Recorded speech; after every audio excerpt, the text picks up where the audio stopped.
for the others to come back in.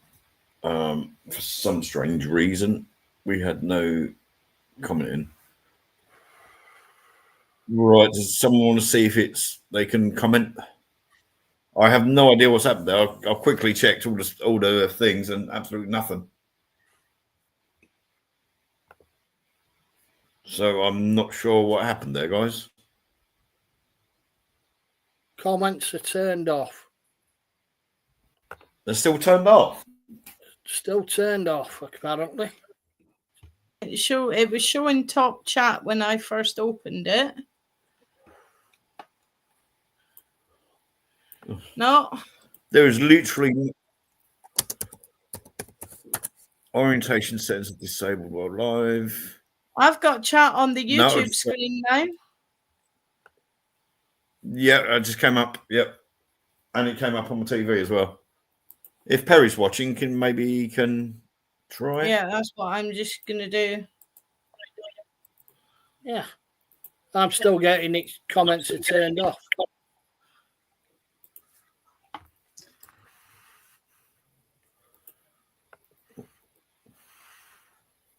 I'm wondering if we reached our limit. Well, it's showing us the... Yeah, Perry's back on. Yeah. Okay. Yay. Well, that was a little bit of fun. Sorry about that, guys. That was odd. Yeah. Right. Let me Not enough beer. That was weird. Yeah, that was weird. Now, these things happen, I suppose. Mm-hmm. Right. Joe was going to tell us.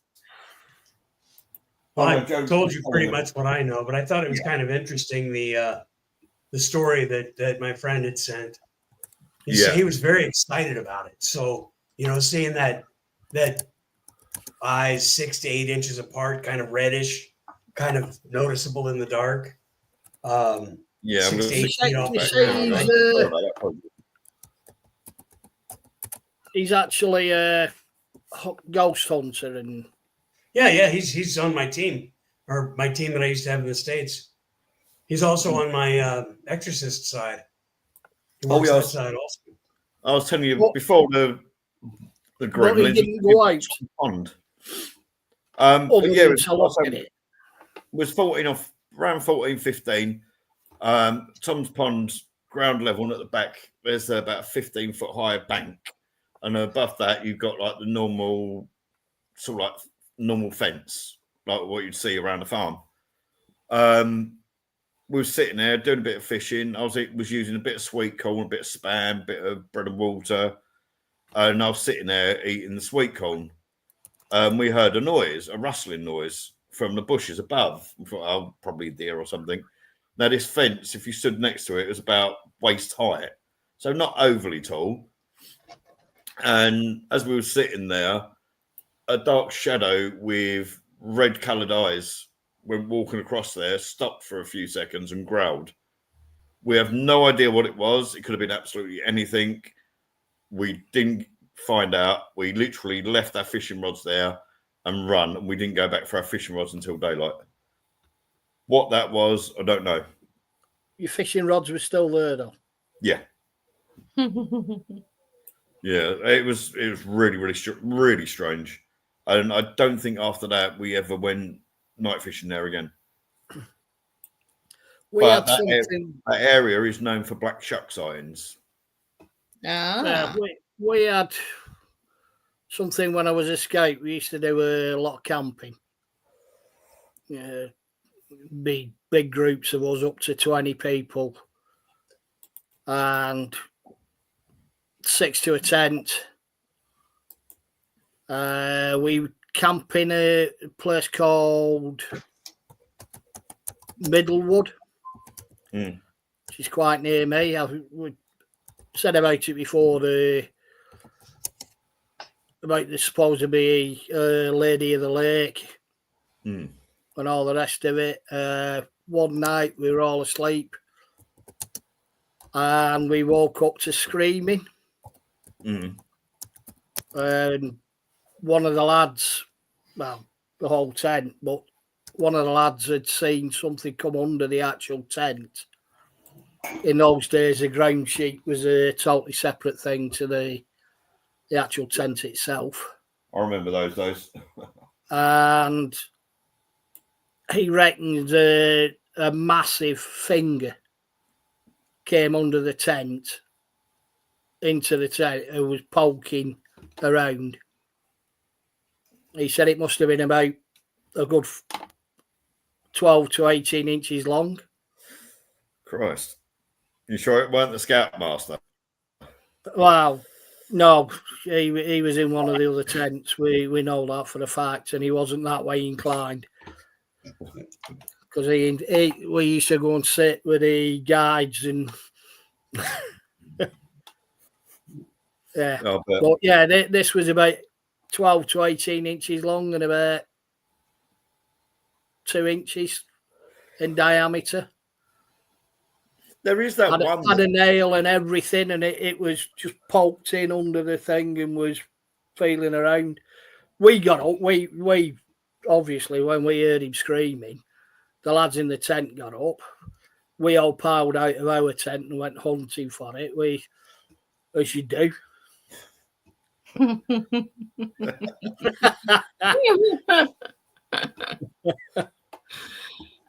He wasn't that big, Perry. Yeah.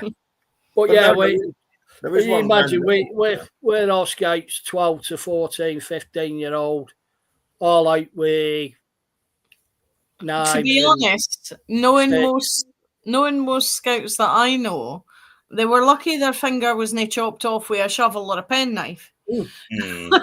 Well, to be fair, the lad who screamed, who spotted it, he happened to be at that end of the tent, used to sleep with a teddy. Like I said, we were all out of the tent with knives and bloody poles and everything, ready to look for it. We didn't find anything, didn't find any evidence that there was anything there, but even to this day, I occasionally see him, he still swears blind. I think he was having a nightmare. Or like Perry says, it was one of the lads taking the proverbial. Quite possibly, yeah. Right, so this, if it would come up, this was the first one. We briefly spoke about this in PM chat earlier, the Wolver. It means a lot of reading today, so I'm going to have my other glasses on. So, the Wolver is said to be a human-type creature with a dogman type creature found in Shetland. Said to have a human body with a wolf-like head, but unable to transform between the two. Lives in caves and the hills, and is a very civilized creature. It's said that they love to fish, and in hard times such as famines, they will leave their catches for the local townsfolk. Oh, yeah, no harm to humans at all. that's No quite threat. sweet, actually. That is, yeah. Because normally you hear of that sort of thing, almost like a werewolf type creature. It's, I'm going to rip you to pieces type of thing. That one, I hadn't heard of that one. That's why I wrote that one down, because I thought it was quite interesting. It's based around the Shetlands and Hebrides, apparently. Yes, I know. Hebrides for you Sassanach. Thank you.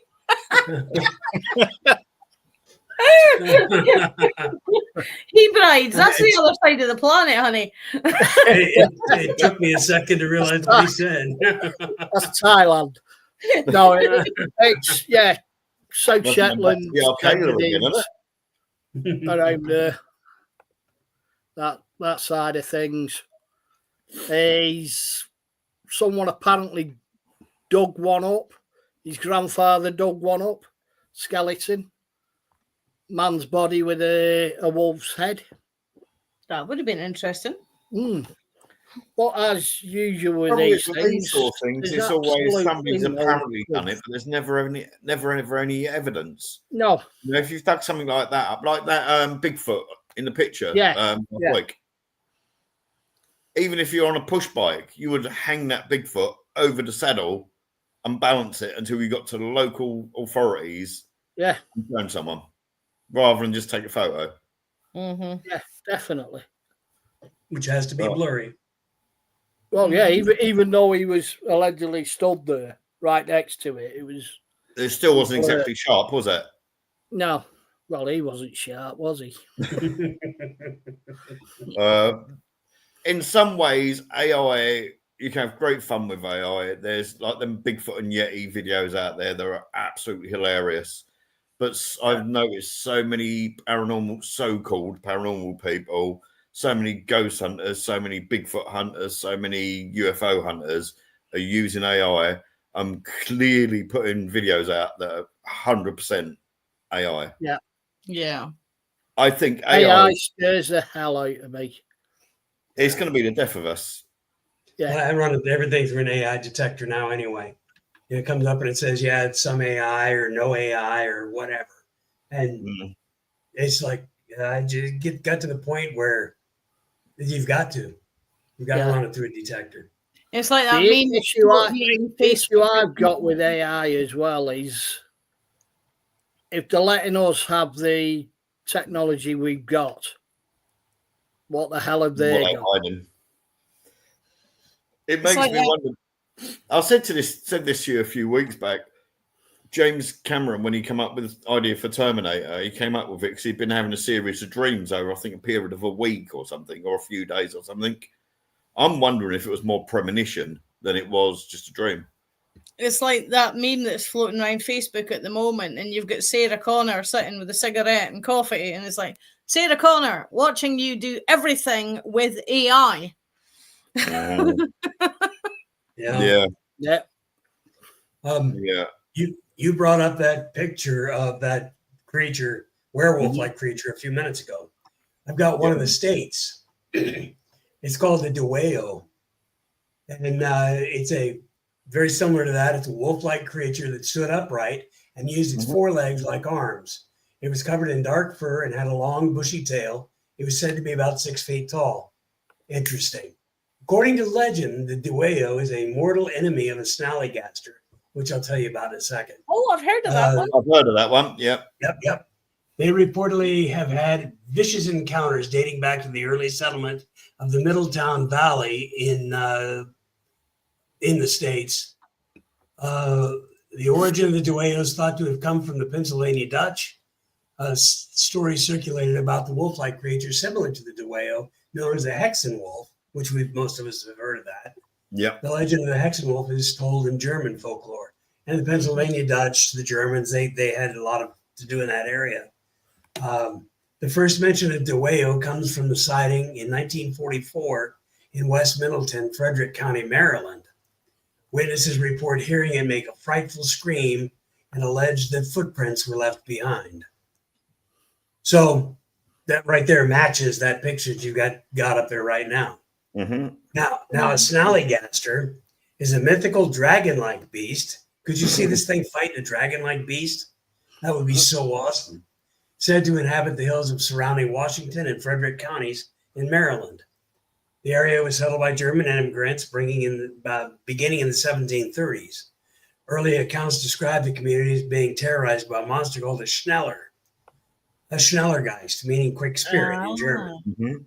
The earliest incarnations mixed with half-bird features of a siren and with the nightmares features of demons and ghouls.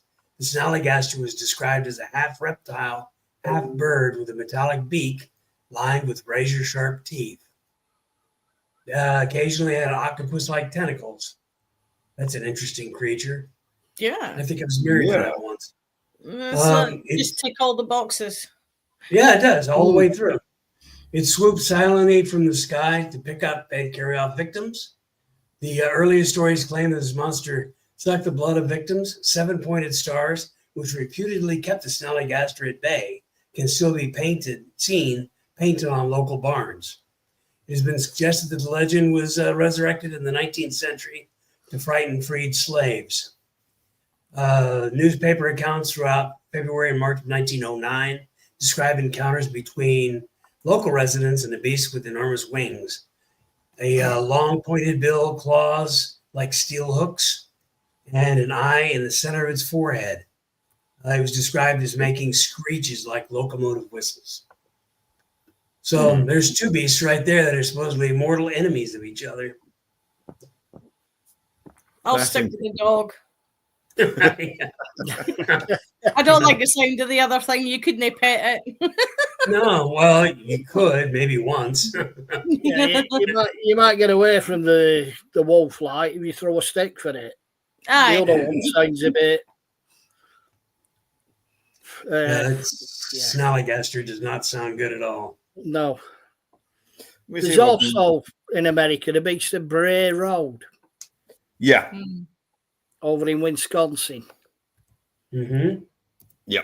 Which there's a horror film based on it, isn't there? Apparently. I can't say I've ever seen it. I've never seen it, but I know that I'm guessing it's most likely going to be something like a sci-fi channel type of thing. Yeah, pay-per-view type. Yeah, it's going to be like really low. Someone allegedly caught it on camera. I've got to put a photo in there if you can bring it up. I think I know this one. Yeah. Yeah. That's cute. I want one. Bella would love to play with that. Well, its back end looks like a Labrador or a Husky, maybe even a Chow with a curly tail. It's obviously it's wearing a mohair jumper and some kind of strange looking mask. Whatever it is, I mean, those front paws wouldn't support it. No. Looks like it's been dug up. That is just... Well, I was going to say the right front paw definitely does look like it's the two bones of the arms. Yeah. It's that's like something. And there we go. You got the. Remember Hartley Hare? Ooh, Hartley Hare. Yes. Yes. It looks a bit like that. Yeah. With a wolf's head on. That could almost be a. And there's the Snallygaster. I was about to say it looks almost like that. But yeah, that is just. Oh boy. That's. I suppose we avoided it last time that we done any of it. Cryptids, but I suppose we do really need to mention the Jersey Devil. Yeah, have to. And it's 5 million origin stories. That is, out of all the cryptids, that's the one that I believe in the least. So, unfortunately, I literally don't believe in that one at all. No. Any particular reason? Well, there's a lot of. I mean, there's an awful lot of sightings of it. There's an awful lot of strange cryptids like that beast of Bray Road you've just put up. Yeah. Why this one particularly? Reason being, there's a lot of. Joe, your computer's quicker than mine. Can you bring up the Leeds family crest? What was the name? Leeds family, the supposed family that he's linked with the Jersey Devil, and bring up an image of the Jersey Devil. Yeah, the unwanted 13th child of Mother Leeds. Yeah. I watched a serious documentary about that, and there is no Deborah Leeds. There is no record of Deborah Leeds ever existing. Yeah, but we've that's discussed like this the before. Sorry. Yeah, we discussed things like this before, though. Records from those times aren't brilliant. I mean, Christ, you can hardly find out what happened last month. Yeah, And I if mean, it's I've been somewhere trying to like round trace my here, really, yeah, like I've been round trying to here, trace the my archives family have been tree. destroyed so but many times. It's not something I can do. Yeah, if Joe has any luck of doing it, if you see an image of the Jersey Devil, what people have depicted, supposedly Napoleon's brother almost captured it. But if you look at an image that's been people have drawn of it and the Leeds family crest, it's identical. Now, at the time, is it Daniel Leeds? I think his name was. He was in a process of trying to release an almanac, and so was Benjamin Franklin. Now, a lot of rumors say that it was Ben Franklin that actually started putting the story of the Jersey Devil out.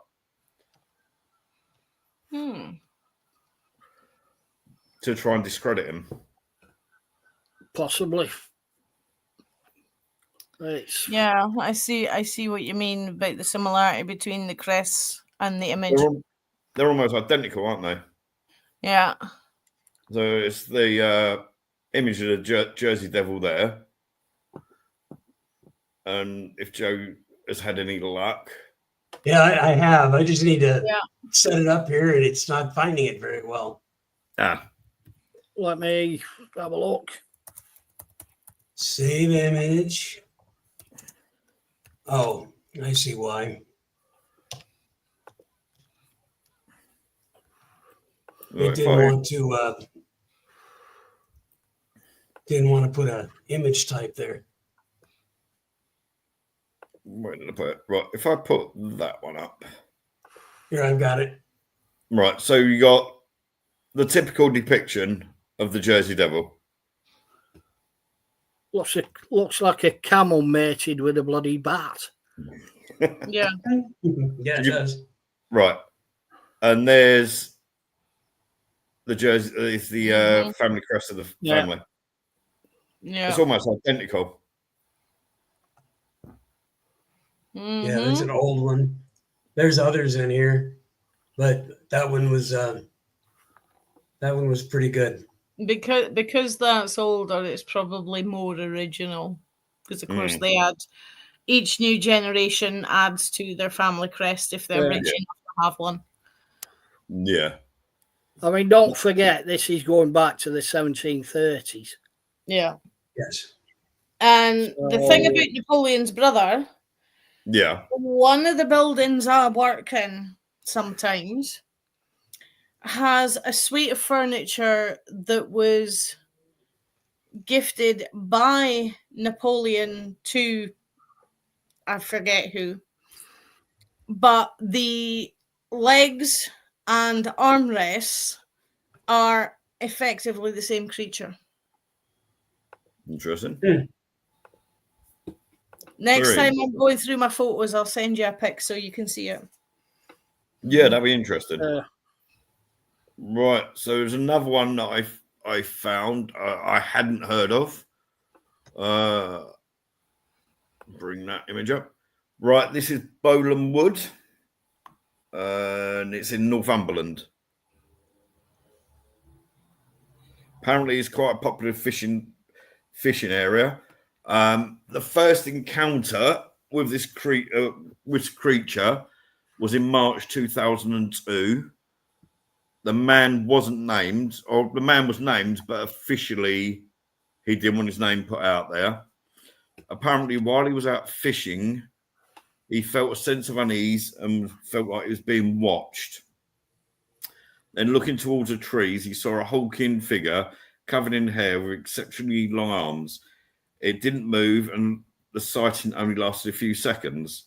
A few weeks later, wanting to go fishing again, somewhat curious about his previous encounter, the man went camping and fishing again in the exact same spot, and the daytime was very uneventful.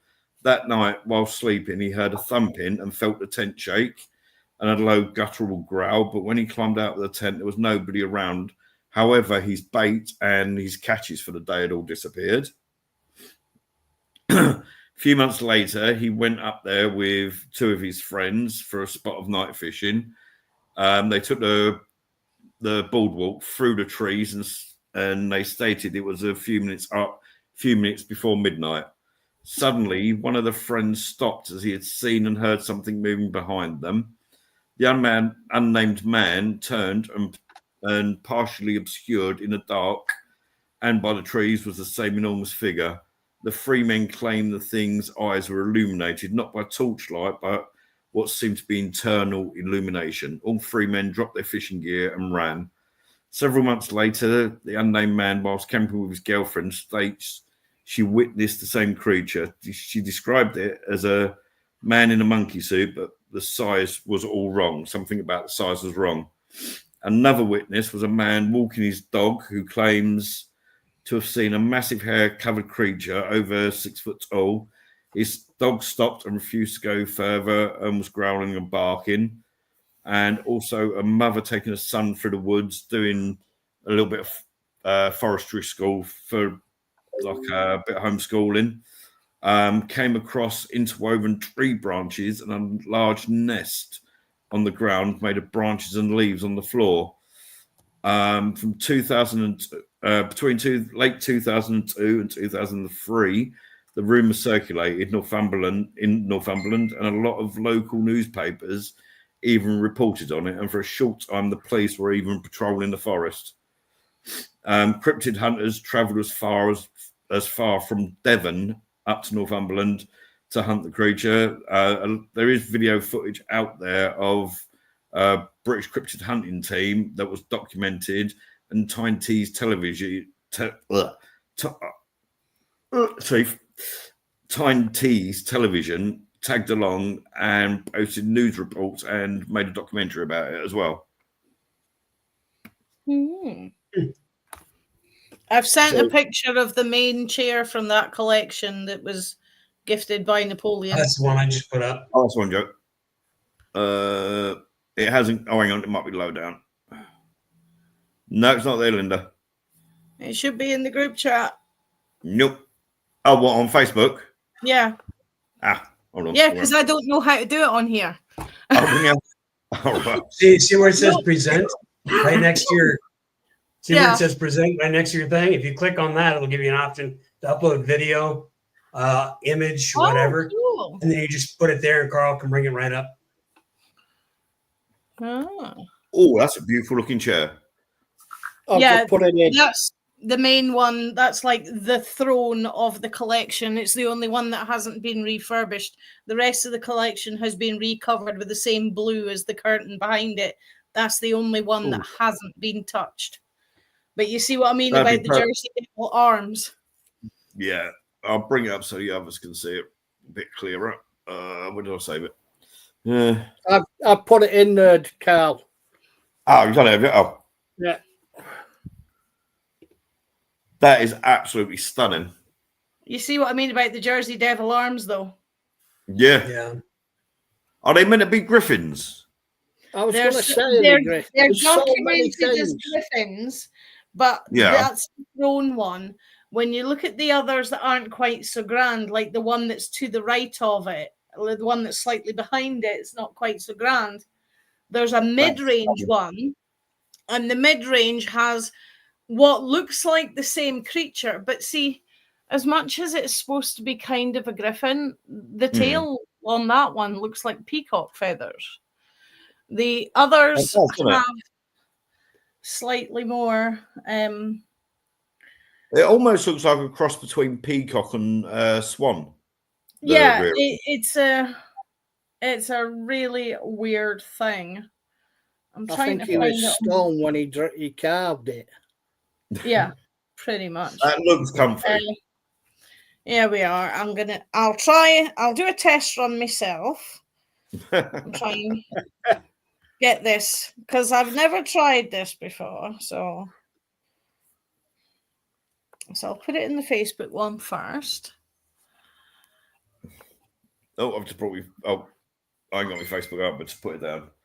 Yeah, that's just all right. I'm Facebook, just gonna try it. The ones I'm putting in just now are the mid-range ones. So, what are your thoughts on the Beast of Bowlam Lake? To me, it sounds almost like a Bigfoot type creature. Yeah. Bigfoot, Yeti type thing. Yeah. Because obviously you got America got the stories going back to Leif Erikson with sightings of Bigfoot type creatures in 946. Right. Native Americans had sightings as well. So. Well, yeah. But there's a lot that says that the idea of it originated from the Woodwose, potentially. Now, Linda would be probably more knowledgeable on history, where the concept of the Woodwose come from, than I am. I've not actually heard of that one, so I'll pass. Oh. No. Something I know that Linda though. That's the first time in 13 years. I've put up the picture of the mid-range chairs that have more of the wing effect. Oh yeah. I'll just put them in the thing for putting up. You see what I mean? With the wings than that ones. Yeah. So that's the taller ones are the middle of the range important blokes chairs. The shorter ones are the females chairs. Yeah. I think the first one looked a lot more comfortable. Yeah. Yes. We're not supposed to touch them, but I had to touch them because the cushions look like bloody marble. And the glass on this table is as hard as the seats on those chairs. But obviously you're not supposed to sit on them because they're like 300 and odd year old. As I say, the Beast of Bowlam Lake comes across very much like a Bigfoot type creature. Yes. Similar, yes. And there has been allegedly an increase in sightings of Bigfoot type creatures. Is that because there's more Bigfoot type creatures, or is it because there's more people out looking for Bigfoot? Exactly. Or more people who just happen to have a camera in their pocket nowadays. Yeah. Right. Yeah, with Vaseline smeared on. Yeah. and the DTs from the night before. Yeah. They're all doing soft palm when they come across them. Yeah. They just left Bonnie Blue's place. Right. Who put this one up? Okay, this is one of the only pictures, they say, of a high resolution picture of a wander light. The wander light this one's taken off of Finnish Island someplace. But a wander light is an atmospheric ghost light seen by travelers at nighttime, often in swamps. But there's reports of also speaking of sightings in graveyards. I have seen something similar to this with a slightly different color in a graveyard in Phoenix, but in Arizona. But it was more yellow, and that cemetery sits right next to a very busy freeway. So I didn't know if it was a light shining off of something on a stone. Didn't know what it was, but it was very similar to that. But it appears to be a low-hanging orb of light. It's known to recede when approached. And I was walking toward it, and it went away. So in the Phoenix situation, it's leading the travelers away from safe paths. But I was in a cemetery, so it's totally safe. Joe, can you pop that? I was also carrying my pistol on my side, so it was really good. There are many other names for wander lights, including what's that? Can you pop that image in the chat? There's something about it I've just seen that's caught my interest.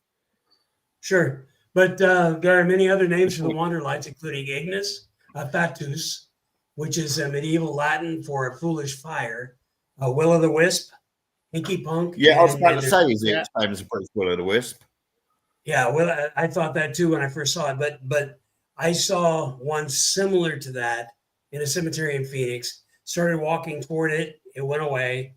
But like I said, it's right next to a big freeway, elevated freeway with a slight wall. But you never know. Headlights. It was, of course, nighttime. Headlights all over the place. They could have very well been a headlight. I'll put could that have up been there a right Patronus. Yeah. No, if you can say, there's something about that. Something I noticed about that. If you I pop walked that up to the chat- TV so I could have a proper close-up look at that. And it almost looked like a raccoon carrying a basket full of lights. now. Yeah, it does, doesn't it? Raccoon on fire running across the lake. Well, That on fair fire. enough, yeah. Because See, when to you look me, at that it actually close looks up like a on the bird. TV, yeah, it is Yeah. almost phoenix-like, isn't it? Yeah. But when you look at it on the TV, the light's kind of ghosting. It almost looks like two dark eyes underneath the light. Well, So if I quickly save that, right? Anyone else got any other cryptids? Oh, it won't let me save it. It's not let me save it or download it to my computer. Hang on. Wonder if I do that. Hold on. Excuse me. Right, any chat amongst yourself. I've just something I want to try just to check on. You're not going to set a So, raccoon any on other- fire and see if it looks like that, are you? It's Rocket. He's looking for Groot. Oh, here we go. No, I'm gonna. I've got a program for enlarging, so I was gonna enlarge it. That was all. oh, yeah. Try that. Select. Oh, hold on. Carl, try that. I've just put in. Right. Okay. No. Yep. Got it. Yep. Right. Where's my paste? That does look like a bird. Yeah. Someone set fire to it. It's a You phoenix. I was going to say, you put it up on the big screen, on the main screen.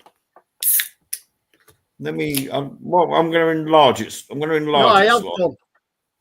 I Oh, have okay. done.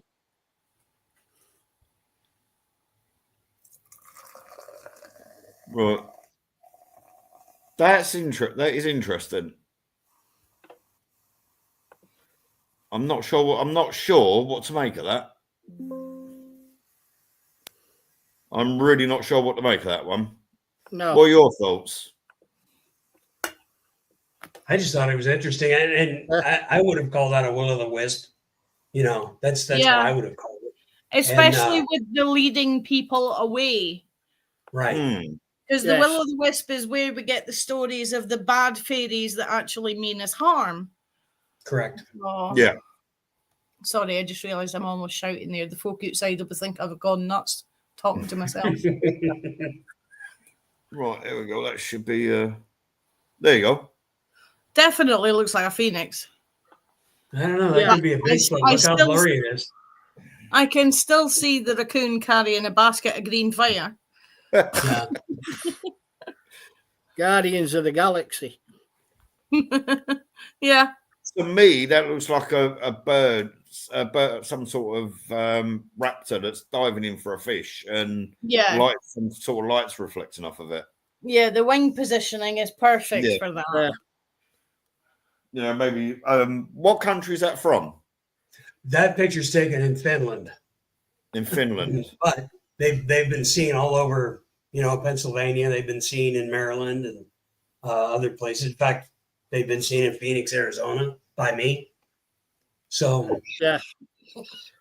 I think a lot of these that people see tend to be in around swamplands and the like. Correct. Swamp gas or something like that for sure. Smacks of methane. Not a lot of swamps in Phoenix. Would you get a glitch of swamp, like a swamp gas like that? Yeah, that's what I mean. Methane. I mean, methane comes off rotting things, dead things. Correct. And so, you do I know because bubbles. I've dealt with a lot of waste. Yeah, when it's rubbish on the bottom of a lake and that, you do quite often get massive bubbles coming up and giving the lights or maybe igniting as it passes something. Yeah. Because a lot Methane of burns methane with a bubbles blue is flame, though. They Right. say a lot of methane could be potentially one of the things. I mean, I'm saying methane, but like I said, the gas is, depending on what the gas is, it's coming off. There's other things that burn that's given off. Yeah, that's copper. That's a copper color right there. That's Yeah, that's definitely coppery. Copper, boron, and boric acid. Methane burns blue. Yeah. But it can also sometimes burn a yellow-orange flame.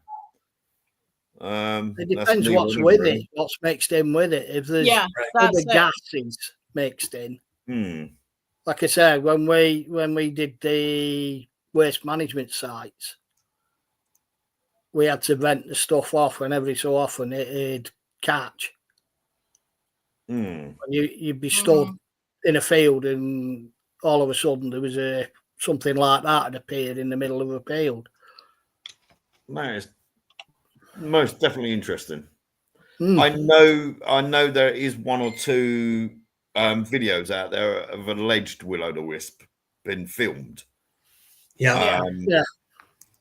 But I'd have to mess around of going to YouTube, finding it, and then downloading it, and then uploading it again, and that's definitely interesting. We were saying in chat the other day about the big alien cats in Scotland. Yeah. I sent that one in the snow, standing next to the lamppost. Yeah, I went and stood next to one of them lampposts. I'm 5'4". The bit where the lamppost narrows is 2 inches below the bra strap line on me. Now, I'm no midget, so they're definitely not short. If it's a domestic cat in that photo, it's a domestic cat the size of a border collie or bigger. The thing is with the lighting columns, again, that's my background. I worked in civil engineering and everything. Those actual columns that you've been out and seen are different to the ones that that cat's next to. Yeah. Would they be different? Because it narrows, doesn't it? It narrows at the neck before the. It narrows at the neck and everything, but I recognise the actual thing. Like I said, they're about 3 foot tall, if that. Yeah, about waist height, aren't they? Yeah. There's one I found. That cat to me just looks like an oversized tabby or something like that. There's another one I found from Scotland. Was this one? I'd see that one looks like a large domestic. Yes, but given that the width between the rails, that's what I was thinking. That's pretty big. Yeah, that is a big cat. Unless that's extremely narrow gauge railroad. Yeah, and when that looks like a normal railway line sign next to it, though. Yeah. It does. Yeah. The gap between the rails again is what my job is at the moment. I deal with a company that they're about 4.5 feet, aren't they? They call it the 4 foot. 4 foot. It's just over 4 foot. Well, from the tip of what looks like to be the head to the tip of what looks like the tail, that doesn't look far off the distance. No, exactly. If it's a wildcat mix, we used to have a wildcat mix when I was little, and from the tip of his front paws to the tip of his tail was 5.5 feet, but he only stood a little bit bigger than a normal cat. He was just very long when he lay down. Yeah. But he had the tufts on the top of his ears and everything. You know something? I'm not even sure that is a cat. Yeah, it's there's something funky about the back end. Yeah, that looks more like if you take a tail off, signage on a rail track that's been covered with something like that. Well, I was going to say, if you take the tail off, it's almost anteater shaped. Yeah. You look at the tail though. There's a bit that comes off it. Hang on. Yeah. Yeah, there is. Yeah, it's like it's got a white V underneath its tail. Yeah. Yeah. I hadn't Which seen is that. weird. But that was allegedly put. Almost that was looks like a lectern with something hanging off the side.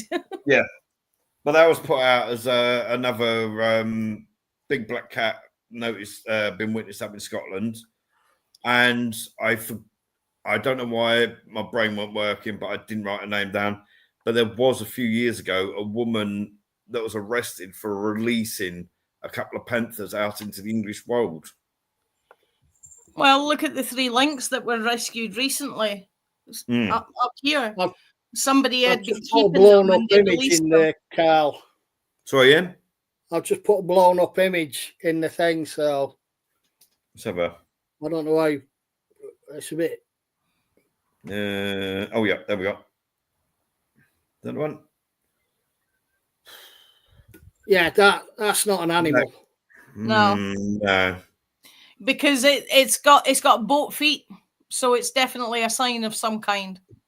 Yeah. Yeah, that if you look at the front, what's allegedly the front, there's something hanging down off it. The front feet look to be on a base. Yeah, the front feet look to be on a base. Yeah. And the back looks like a handle with something hanging down off it. So it's either shit itself when it's hanging off its tail. Somebody lost their lectern for Sunday school. Yeah, that's not an animal. No. Or a cryptid. Where was we? We was this one. Somebody posted. Oh, the Kelly Hopkins. You betcha. Why not? You know, the Hopkinsville Goblin case. Yeah. Or the Kelly Hopkinsville encounter. Known to a lesser extent, the Kelly Green Man case, except this one's blue, refers to a series of connected incidents involving alleged close encounters with presumably extraterrestrial beings. There are dozens of eyewitnesses to the incident, which included 2 families present at the farmhouse. Yeah, that was like a birthday party or something, weren't they? Yeah. Some of the people there had no connection to the families at the farmhouse, but they saw it anyway. And then one individual, even from another state. Perhaps most significantly, the witnesses also included several local policemen and a state trooper who observed the strange phenomena, tried to give them a ticket to make money. And I don't like state troopers very much. TikTok's banned me saying hateful things. Yeah. But that's basically it. It's just something that shows up. They mention it as maybe an alien encounter, but it's listed under cryptids. So, out of all of the alien type cryptid things, this one's always caught my attention because they shot up the house to try and kill, shot at these things, and apparently they floated off and came back. And the house, when the police went there, said that the house was riddled with bullet holes. I know a little while after they started charging $1 to people to go and look at the house, but they moved out, and I don't know. I put a photo in. This is allegedly the house when a photo taken. Yeah, but that's why I was in the process of looking for myself. Yeah, I almost put this one up too. Yeah. It doesn't show. You can't see anything. They're looking at They're looking up at the roof. Yeah. A thing that sticks out over the front doorstep. Yeah. Lucky stuff, looking up to the porch roof where one of the invaders supposedly sat. Yeah, allegedly one of them reached down and grabbed the top of his head or something. His hair or something. Yeah. Now, out of all of these so-called alien type things and all that, this one, because they've never tried to really gain from it financially or anything. They did charge like 50 cents or $1 or something to people come and look at the house for a little while, but they've never bothered making books or films and things like that about it. So I think this one could actually be genuine. As to what it was, I don't know, but And apparently TikTok has given me a warning. It reckons that when we was live streaming, we've just come up with hateful speech, apparently. Hateful speech? Really? Yeah, we was talking about something that was meant to be a cat that wasn't, and supposedly that's hateful speech. Oh. Oh. I'm just wondering if it picked up the word alien and thought that we were saying about other stuff. Yeah, possibly. But stupid algorithms. As I was messing this around, I'm turning off TikTok. Sorry, guys. You'll just have to come to YouTube and watch it. Yeah, come over to YouTube. Oh, that is just ridiculous. We had 31 people watching us as well on there. It's like one time on Facebook, I was calling myself an idiot for forgetting to do something, and I got a 48-hour ban for hate speech. I took my youngest Kynan. He's got we used to go swimming in Leiston.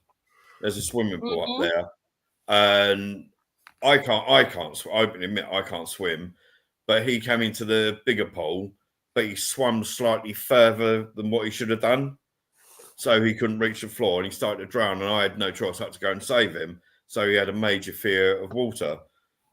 Well, the other summer, he finally got the courage to get into a paddling pool. So I took a picture of him. Facebook gave me a month's ban saying that me photographing my son in the paddling pool was trying to put out child porn. And yet all the other idiots that are pottering about in their string bikinis. I've seen all over it. I've seen women, I've had things come up on my Facebook, and Ian's even had it recently, with certain things in certain places that shouldn't have certain things put in. So, right. So we'll go. Ooh, this caught my attention. Okay, so this is Quetzalcoatlus out of Boise, Ohio. 2001, a 19-year-old driving along Pennsylvania's Route 119 reported what he described as flags flapping in a thunderstorm coming from the air above his car. When he looked up, he was astounded to see what looked like a bird with a 3 to 4.5 meter, 10 to 15 feet wingspan, and a strange elongated head flying above him. Now, that could very well be a goose. But they said over the next few months, 2 more witnesses would report seeing similar creatures in Greenville and Erie County, Pennsylvania. The reports were reminiscent of a string of sightings that took place in Texas in 76 and 82. In all these cases, the creature described sounded remarkably similar to a petrosaur or pterosaurus. The sightings in Texas even occurred near to where the fossils of these creatures have been found. A large pterosaur of the late Cretaceous area was discovered. Increasingly, these sightings seem to occur close to each other in waves. That suggests that people were really seeing something, but what? The obvious candidate is a frigate bird whose gray feathers can look like leathery skin from the right distance, and whose wingspan can reach up to 2.5 meters. The frigate bird hardly ever lands except to tend to its young, and can soar effortlessly over long distances. Same thing as an albatross. So, but an albatross doesn't look at all like that. But I thought that was kind of an interesting thing, and it's very, very relatively recently reported, 24 years ago. That's interesting. I've seen pterosaur reports from the last 6 months. Really? Yeah. The Weird AF podcast mentioned some, and everybody was all up in arms about it. New Mexico.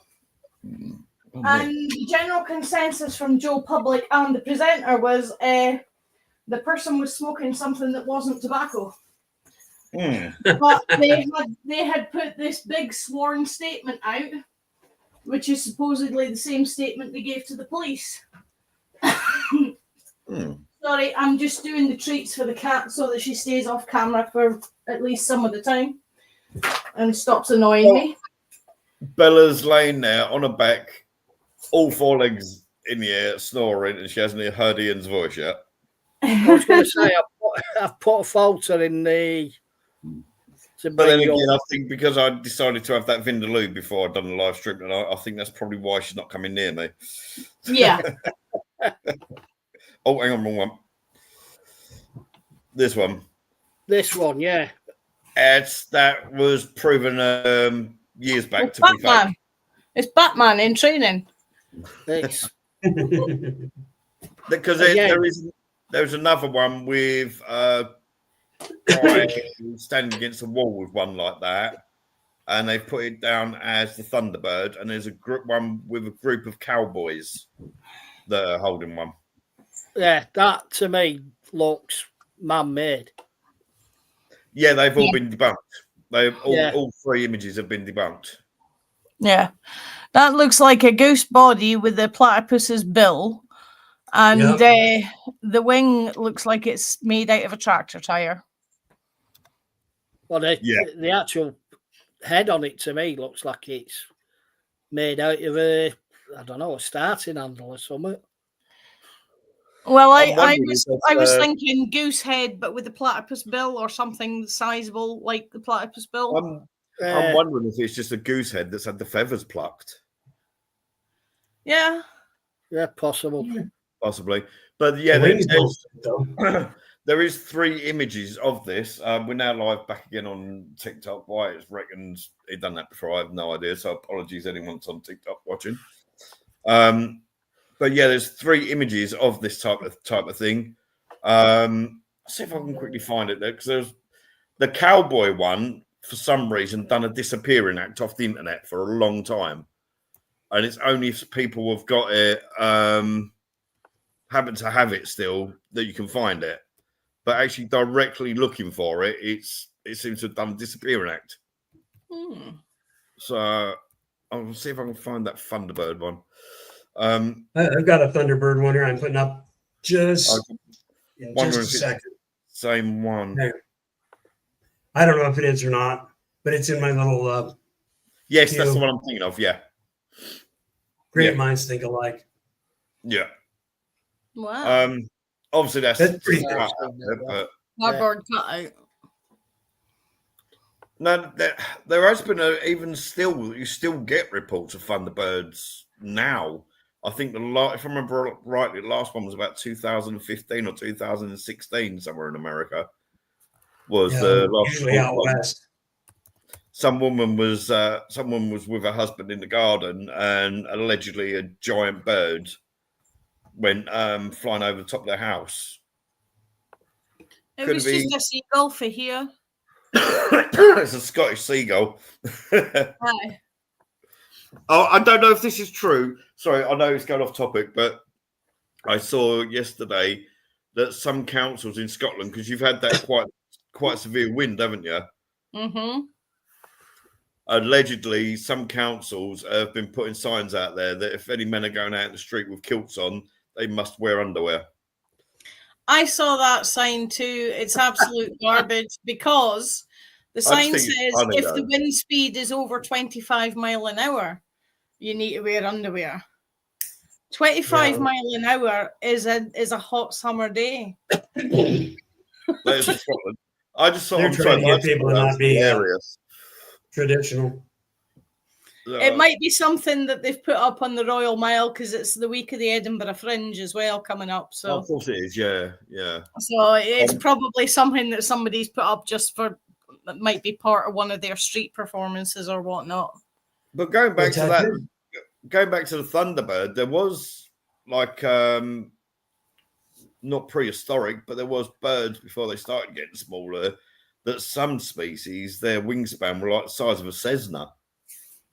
Well, you imagine when an ostrich could fly a few thousand years ago. Are you glad that you don't have one of them shit on you?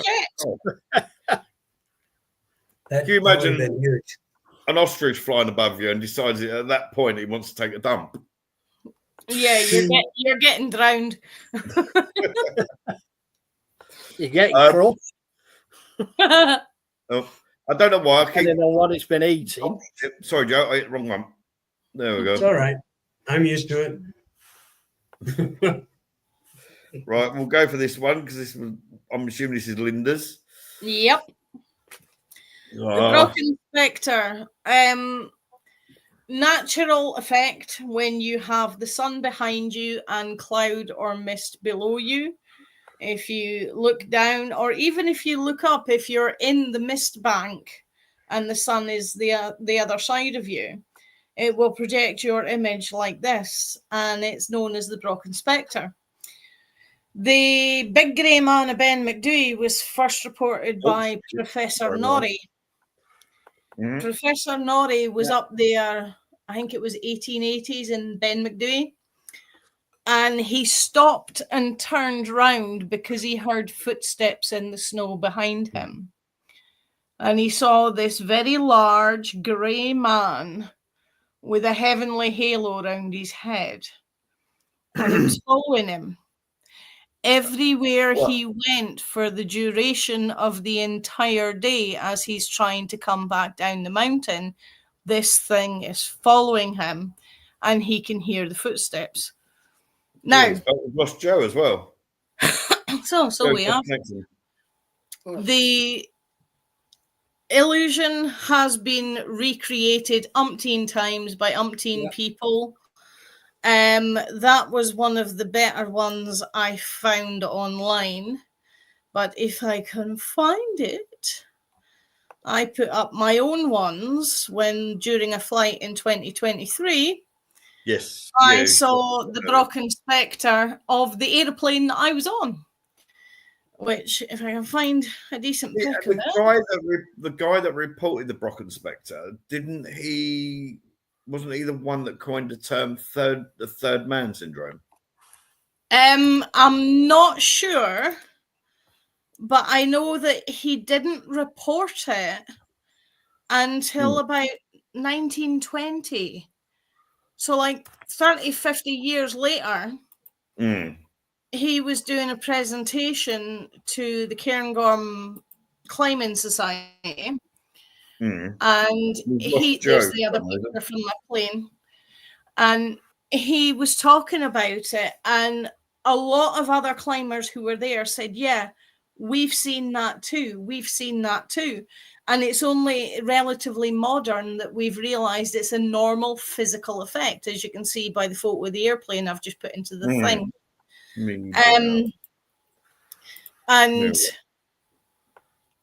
But that begs the question, if it's a normal physical effect, and lots of people have seen it, mostly from aeroplanes in the modern day, because there's not many folk go out mountain climbing now, and those that do, kudos to you. I wish I had the time to.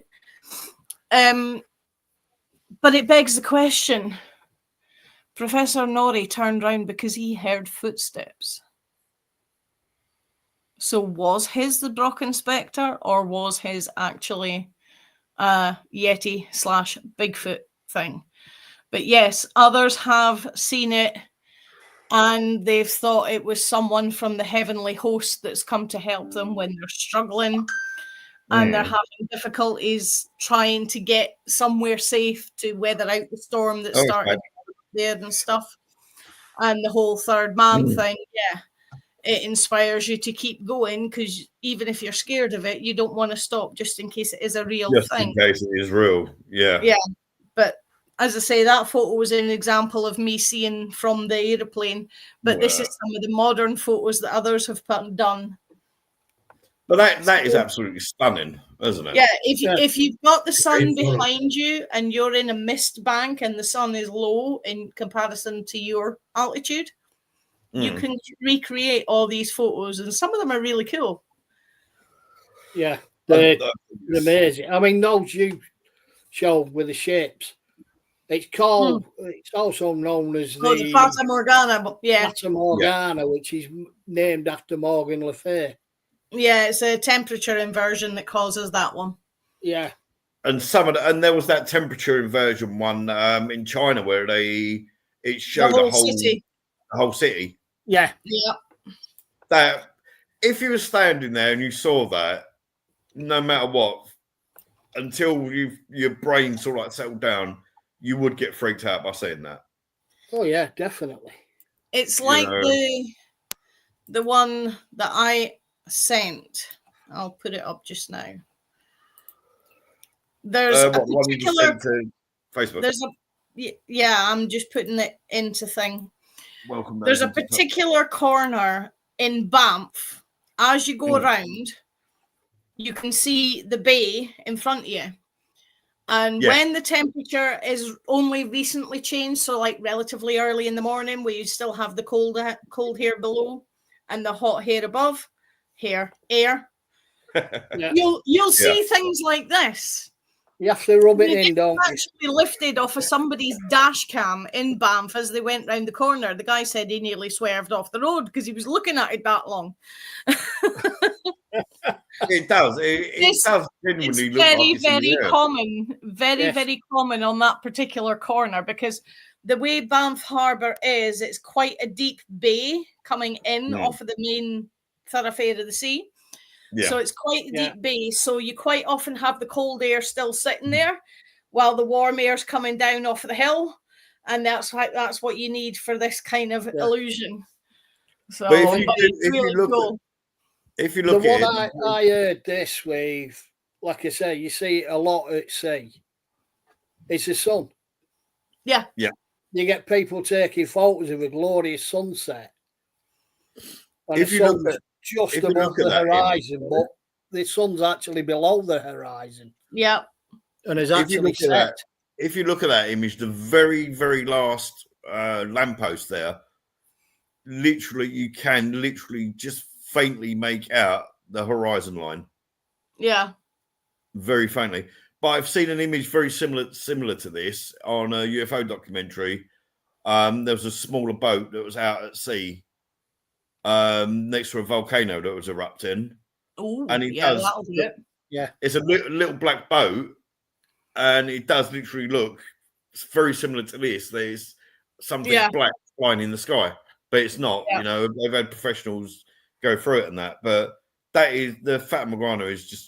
I think I'd love to see it for real. Yeah. It's the extension of the, like when you're driving and you see the heat haze on the road. It's just a big extension of that that's come up as your distance has come further. That's got bigger. Like there's also some that are like little teeny sailboats that don't have much to them. But in the photo, the hull's like yay tall. Yeah. Right, here's another one for you. The Ghillie Doo. Oh, yeah. Sounds like Linda knows this one. I've heard of, yeah. I had heard of this one, but I thought I'd put it on here just in case it's nobody that hadn't, and if on like TikTok somebody hasn't. Do being DHU, it just means black in Gaelic. Right, okay. A spirit that protects nature. I wrote down a spirit that protects nature and is said to live in birch trees with long black hair and dresses itself with leaves and moss. The Ghillie Doo is said to have a diet of nuts and berries and is nocturnal and is said to be motherly and helpful to lost children to find their ways home, but are said to have a hatred for adults that usually ends badly. Mm-hmm. One variation says that they will crush adults in their arms. Another says they will absorb the human into themselves. And yet another says any adult they crush, the Ghillie Doo will use them to fertilize the forests. And that's all entirely different to what they say about them up here. And we lost Ian again. No, you keep dropping out for some reason, Ian. I've no idea. I'm missing out on the Ghillie Doo. For some reason, when you do the previous. Up here, the Ghillie Doo is seen as a protector spirit of the land and the forest. Yeah. Ghillie, as in like a scarer would do for like like land management and stuff. I've forgotten the word. Gamekeeper. Gamekeeper, yeah. Yeah. Like Gamekeeper. Shoes that they would wear. Yeah, so like gamekeeper, and would only give you hassle if you are endangering the wildlife or the forest or the land where you are. Other than that, there are protective spirits, and they're supposedly seen. Like if you're wandering through the woods and such, and you get that feeling that you're being watched, and you'll just see a wee bit movement behind a tree. More often than not, it's just the ghillie-doo checking up on you to make sure you are following the rules of nature. Yeah. So he's purely a protective spirit up here, anyway. There's very similar creatures mentioned worldwide, though, isn't there? Yeah. He's very similar to the Green Man. Yes, exactly. The Green Man or Hern, depending what denomination you're following. Yeah. Guides people back to the path and things like that. And yeah. Like I say, if you go in there with the intentions of doing harm, is when he'll harm you. Exactly. Yeah. Right, we've got one here. It's called He's the got Kushi. the same hairdo as me. That's what mine looks like in the morning. This is another Scottish one, Linda. Oh. It's called the Kushi Ghost Dog of Scotland. Okay. Right. Although the dog appears to be a phantom, a lot of descriptions seem to point to it being a real creature. Said to be the size of a cow with paws as big as a man's hand, with shaggy green fur and fiery red eyes that roams the moors of the Highlands, and some say guard the Fae. Despite being so large, it is said to be completely silent when on the hunt and can be walking behind you through the Highlands and you wouldn't even know. Sounds like an Irish wolfhound. Because if you don't look after, if you don't look after their coat, it can get a green tinge with all the crap that gathers into the fluff. Irish wolfhound or Scottish wolfhound. Yeah. Yeah. Well, if I had a dog walk up behind me that had a face like that, I don't think I'd want to pet it. A lot of the wolfhounds are as big as Great Danes, and the Great Dane is as big as this is going to sound awful to say it. A Great Dane is the size of most of the coos I've seen south of the border. They're near the size of the coos we've got here. The same as the deer. The deer down there are whippet size compared to ours. Yeah. Well, I can remember as a kid, I'd be about 8-year-old, and I'd walk down to the shop. And as I came back, the shop I came out of was actually set back by about 3 foot. And as I came out of the shop and went to turn left, I came face to face with a wolfhound. Yeah. And he was literally looking me straight in the face. Yeah. And it was like, yeah. So when I first met and then it licked me. When I first met a Weimaraner, it was like, I was doing Avon at the time, and the guy opened the door. He says, "Are you all right with dogs?" I says, "Yeah, I'm fine with dogs. Don't worry."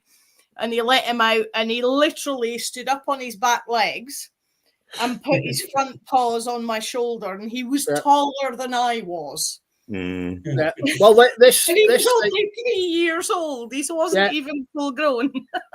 This thing, like I said, was on all fours. Yeah. But it looked me straight in the face. Yeah. And it was like, proper dog size. And he said he's about 7 foot when he's when he'll be fully grown. He'll be about 7 foot stood on his. Well, there's the one we mentioned.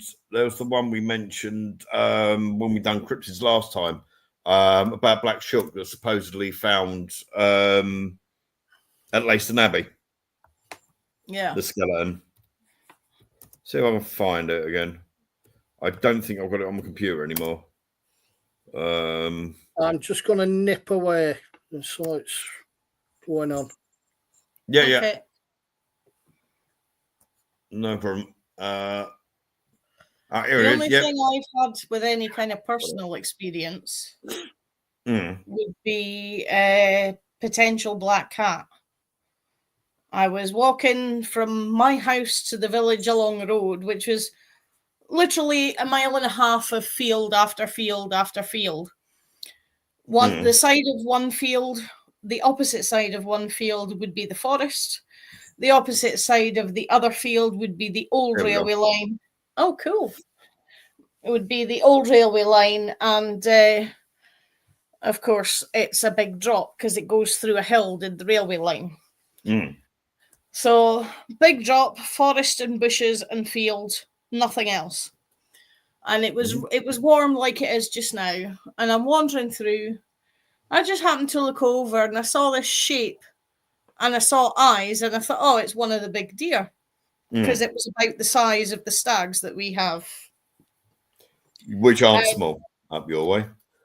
No, they will write off a Land Rover in 2 minutes flat and then get up and walk away. Yeah. And I thought it was one of them because all I could see was the eyes in general shape. I couldn't see the shape of the head because of the way the cloud cover was. And I'm just kind of keeping an eye on it, knowing that sometimes they panic and run at you so that I could dive out of the way if it started doing that. And I looked over, and as it started walking away, and I swear to God, or whoever you want to believe in upstairs, when it moved away, it was very reminiscent of Bagheera from the old Jungle Book cartoon. And you could see the long tail. Well, there was a report. At which point I'm stood there. I'm like, attacked by one, weren't there? I'm like 14, 15-year-old, and I'm stood there. I literally stopped dead, and I'm like, what the hell did I just see? And that's the only potential. Of a young boy attacked by one, weren't there, a few years back? He's got scars on his face for it. Yeah, yeah.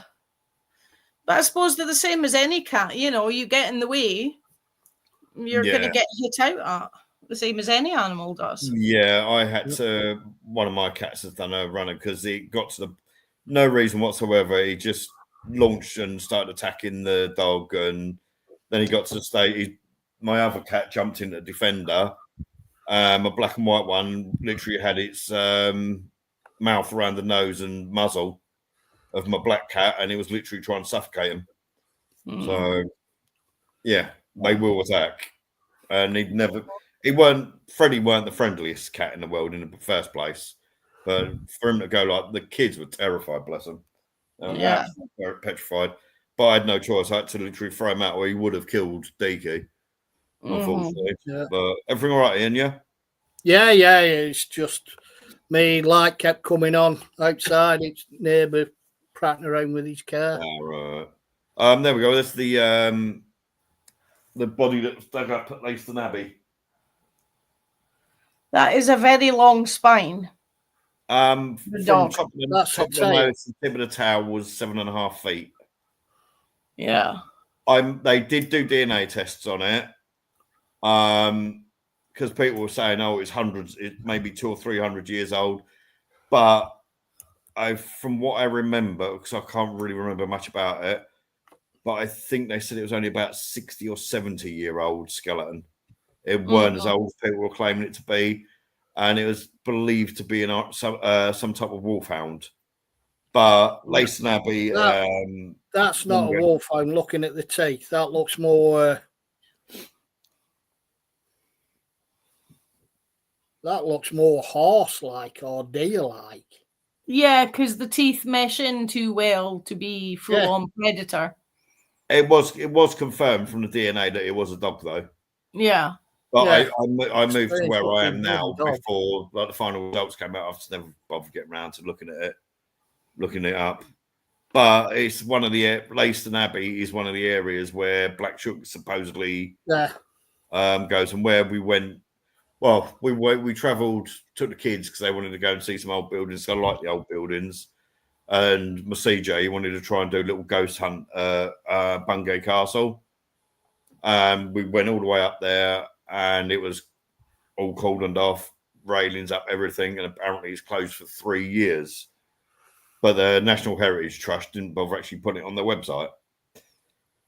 So that's an awful lot of archaeology for 3 years, unless they've dug up the entire No, it's the walls and that are collapsing.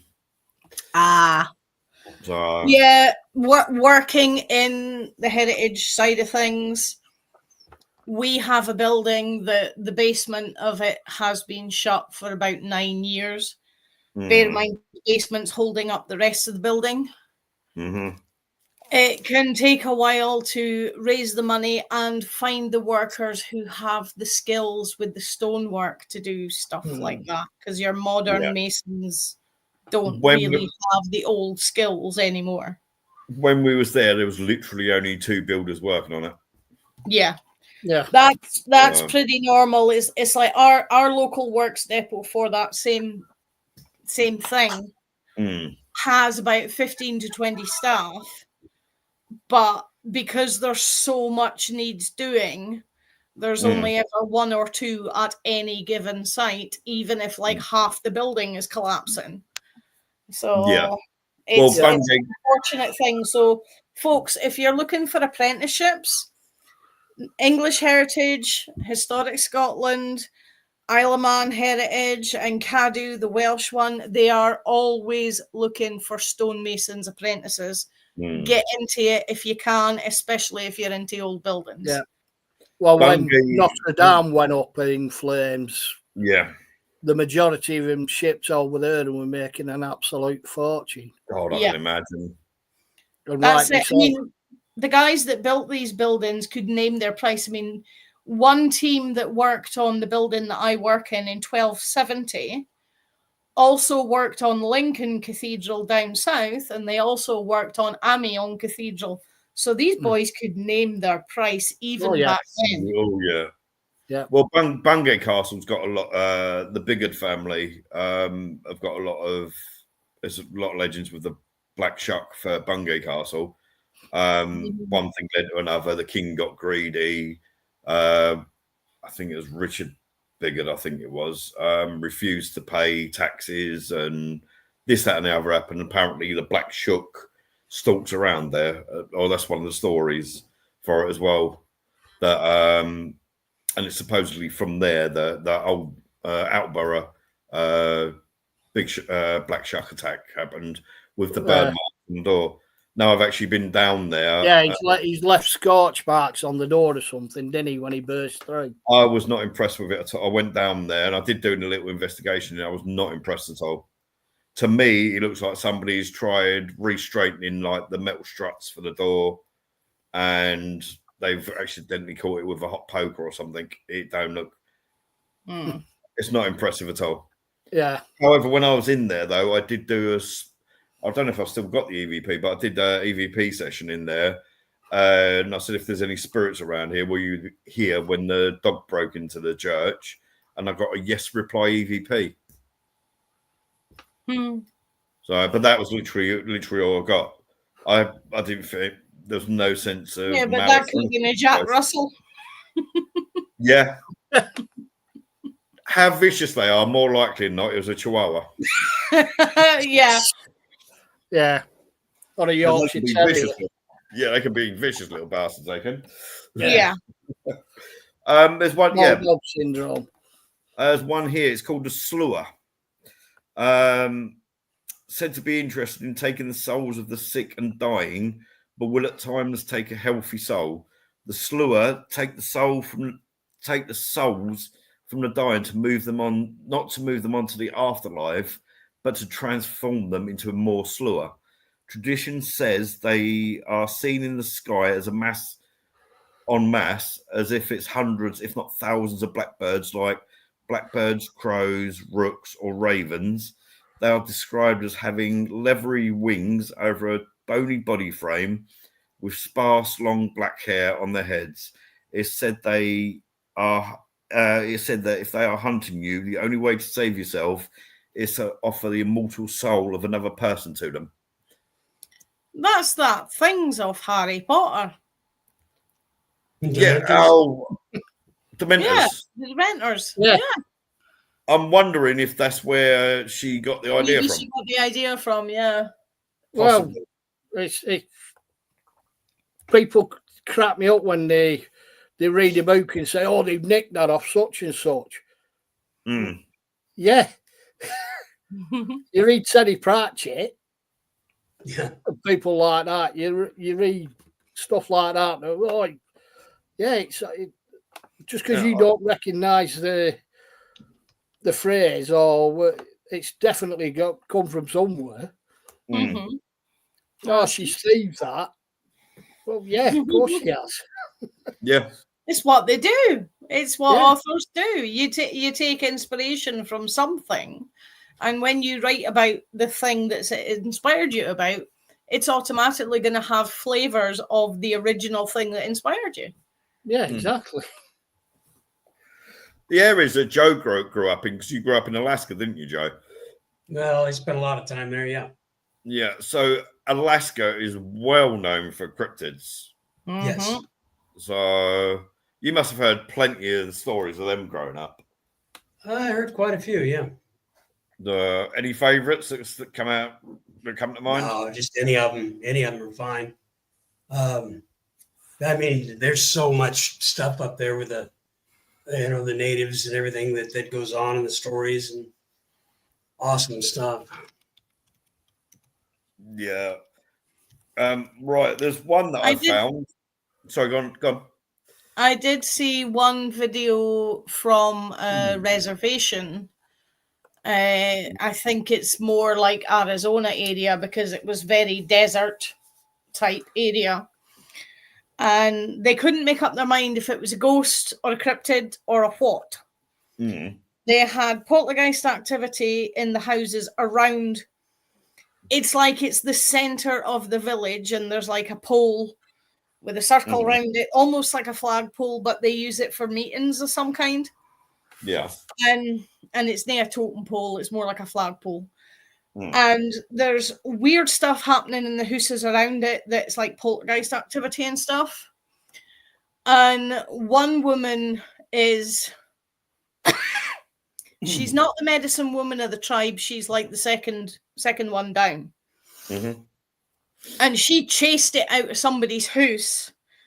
And one of the outside CCTV cameras catches this black shadow. It's neither human nor animal.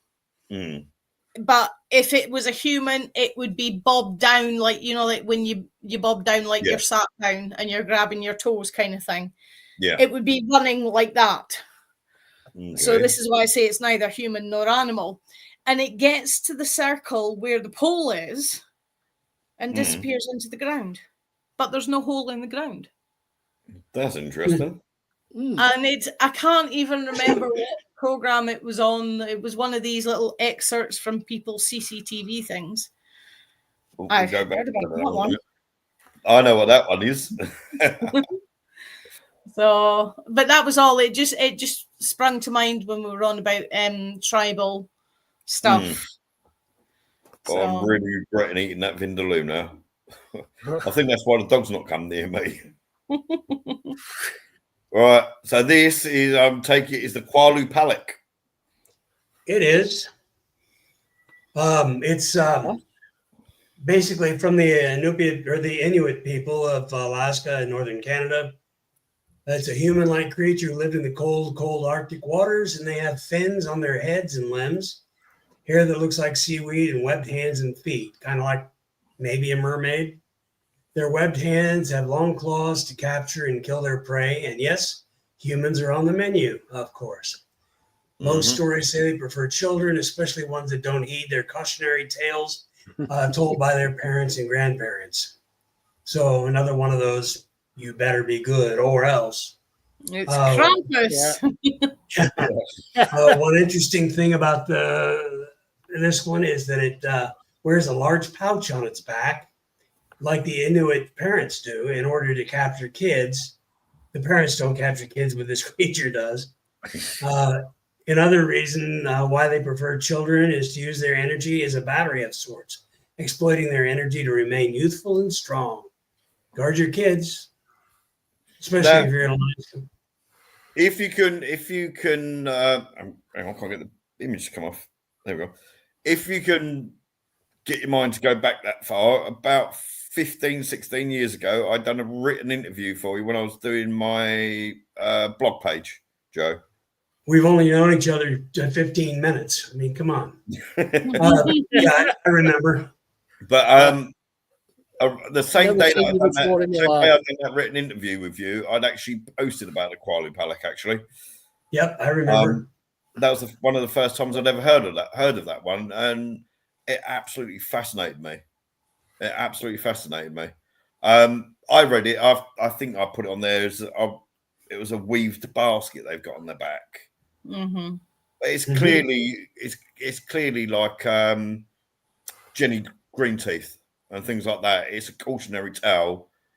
Waters are obviously dangerous, especially around that area. Waters, you're going to die almost instantly because of the cold. If not, there's going to be animals in there that are going to want to eat you.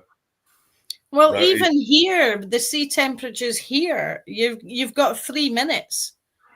That's why most of the fishermen never learn to swim, because there's no point. Yeah.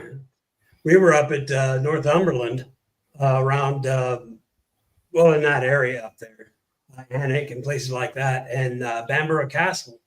My son decided he wanted to go swimming. So he had a swimming suit in his little backpack that he carried with him. This was 10 years ago. So this is 2015, 10 years ago. And he, good God, would have been, 12? He decided he wanted to go in and swim, put on his swimming suit, went out there, hung out with these 3 Scottish kids that were out there swimming, and they had a great old time. I just sat there looking at him like, what are you doing? Why would you do that? Absolutely crazy. Yeah, see, you don't come out of the water until you turn purple or you can't feel your feet. Right. And That's then you the can't rule get up out there. of the water. I clearly remember in the 70s going to places like Southend and that, and me nan go in the water, it's good for you. And as soon as it rains, come out the water, you're going to get wet. Yes. So, Actually, when it's a bit miserable and rainy and a bit blowy, it's actually warmer in the water than it is out of it. yeah. Yeah. And it's really quite cool to be in swimming in the middle of a rainstorm. It's cool. Yeah. As everybody goes, oh, I'm getting wet, and they run inside because it's raining. One of the lads I used to know had a speedboat on a boating lake near Sale, and he'd take people out water skiing, and people would cry off, "Oh, it's raining." Yeah, I'm not coming down. It's raining. You're going water skiing, you think? Yeah. How's the wind up your way now, Linda? Is it eased off? I've got both windows open. It was clear blue skies today. Still is a little bit, as you can just make out past my goonie hanging up there. Just about. So, but yeah, it's been nice and calm since about 11 o'clock this morning. But the wind was cool. That wind you had up there was only dry knicker weather, weren't it? It was brilliant. I mean, I got 3 loads of washing done, and it was all dry within half an hour of getting out on the line. Don't get me wrong, I stayed outside to make sure it stayed there and didn't wind up in Inverness. One of these where you're running every 10 minutes to add more pegs in it. I think someone found a picture of my second wife. This is a squonk. Squonk. That I've not ever heard of. It's one from Pennsylvania. Okay. I believe. Pocono Mountains. And it's a very sad little figure. Yeah. And when it's cornered, it dissolves in its own tears. It dissolves. Oh, I have heard of that one. I've not heard of this one. It's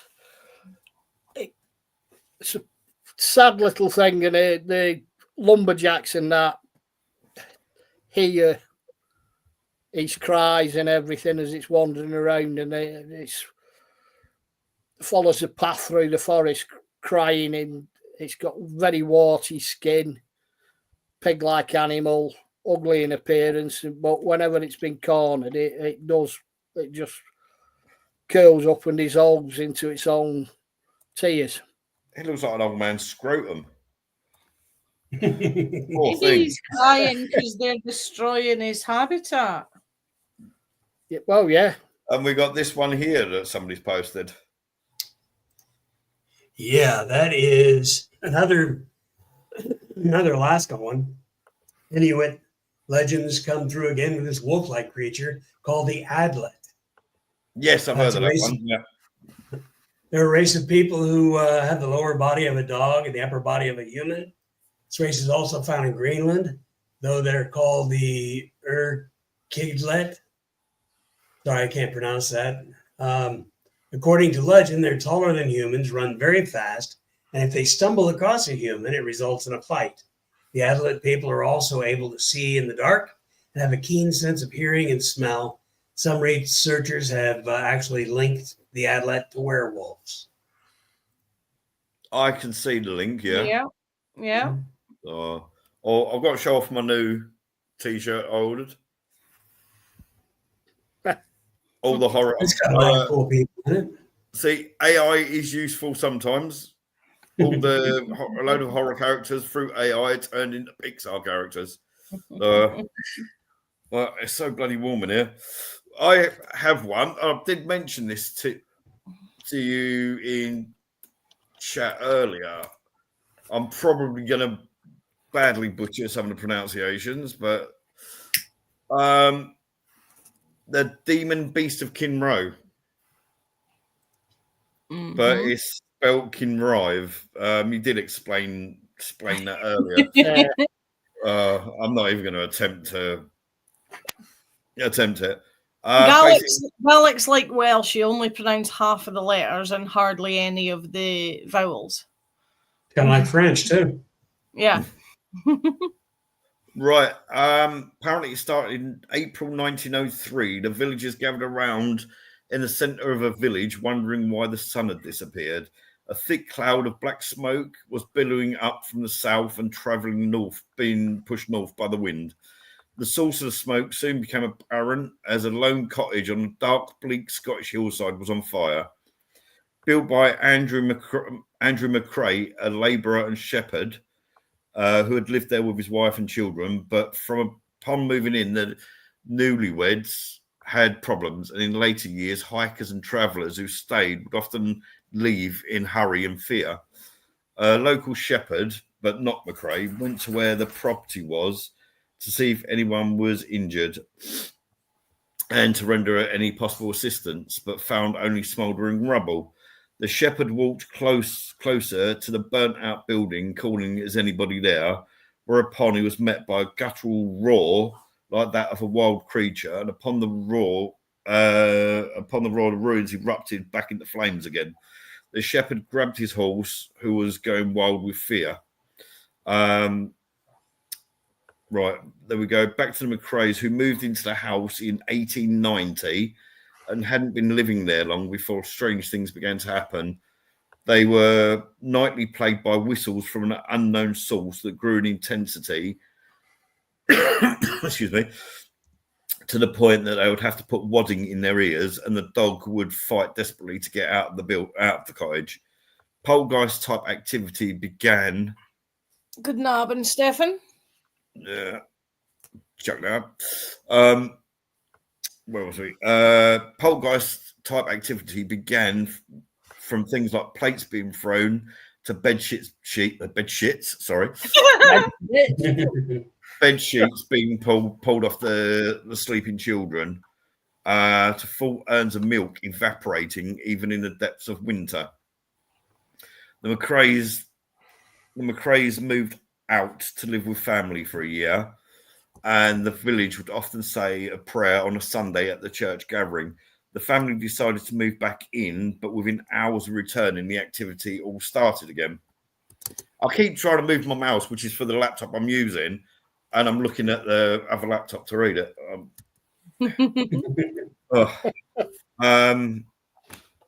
Right, no year was given, but after the McCrae family moved out, multiple people rented the property and would move out within days after witnessing plates flying, doors slamming, and hearing growling.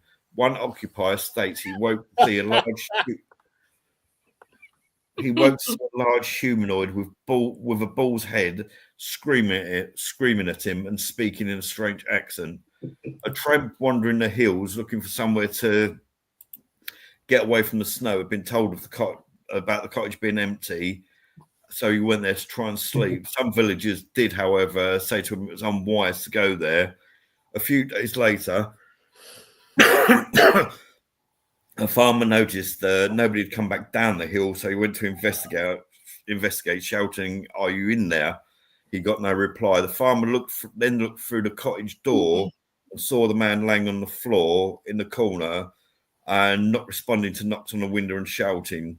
The tramp was dead. As the farmer stood there, acrid smoke began to billow out of the cottage, and from it emerged a hulking beast with horns and glowing red eyes began to materialize, and the farmer ran for his life to get the police. When the police arrived at the cottage, they removed the tramp's body, and a report came back that his neck had been snapped with such force his head was nearly torn from his body. Ouch. That takes some doing.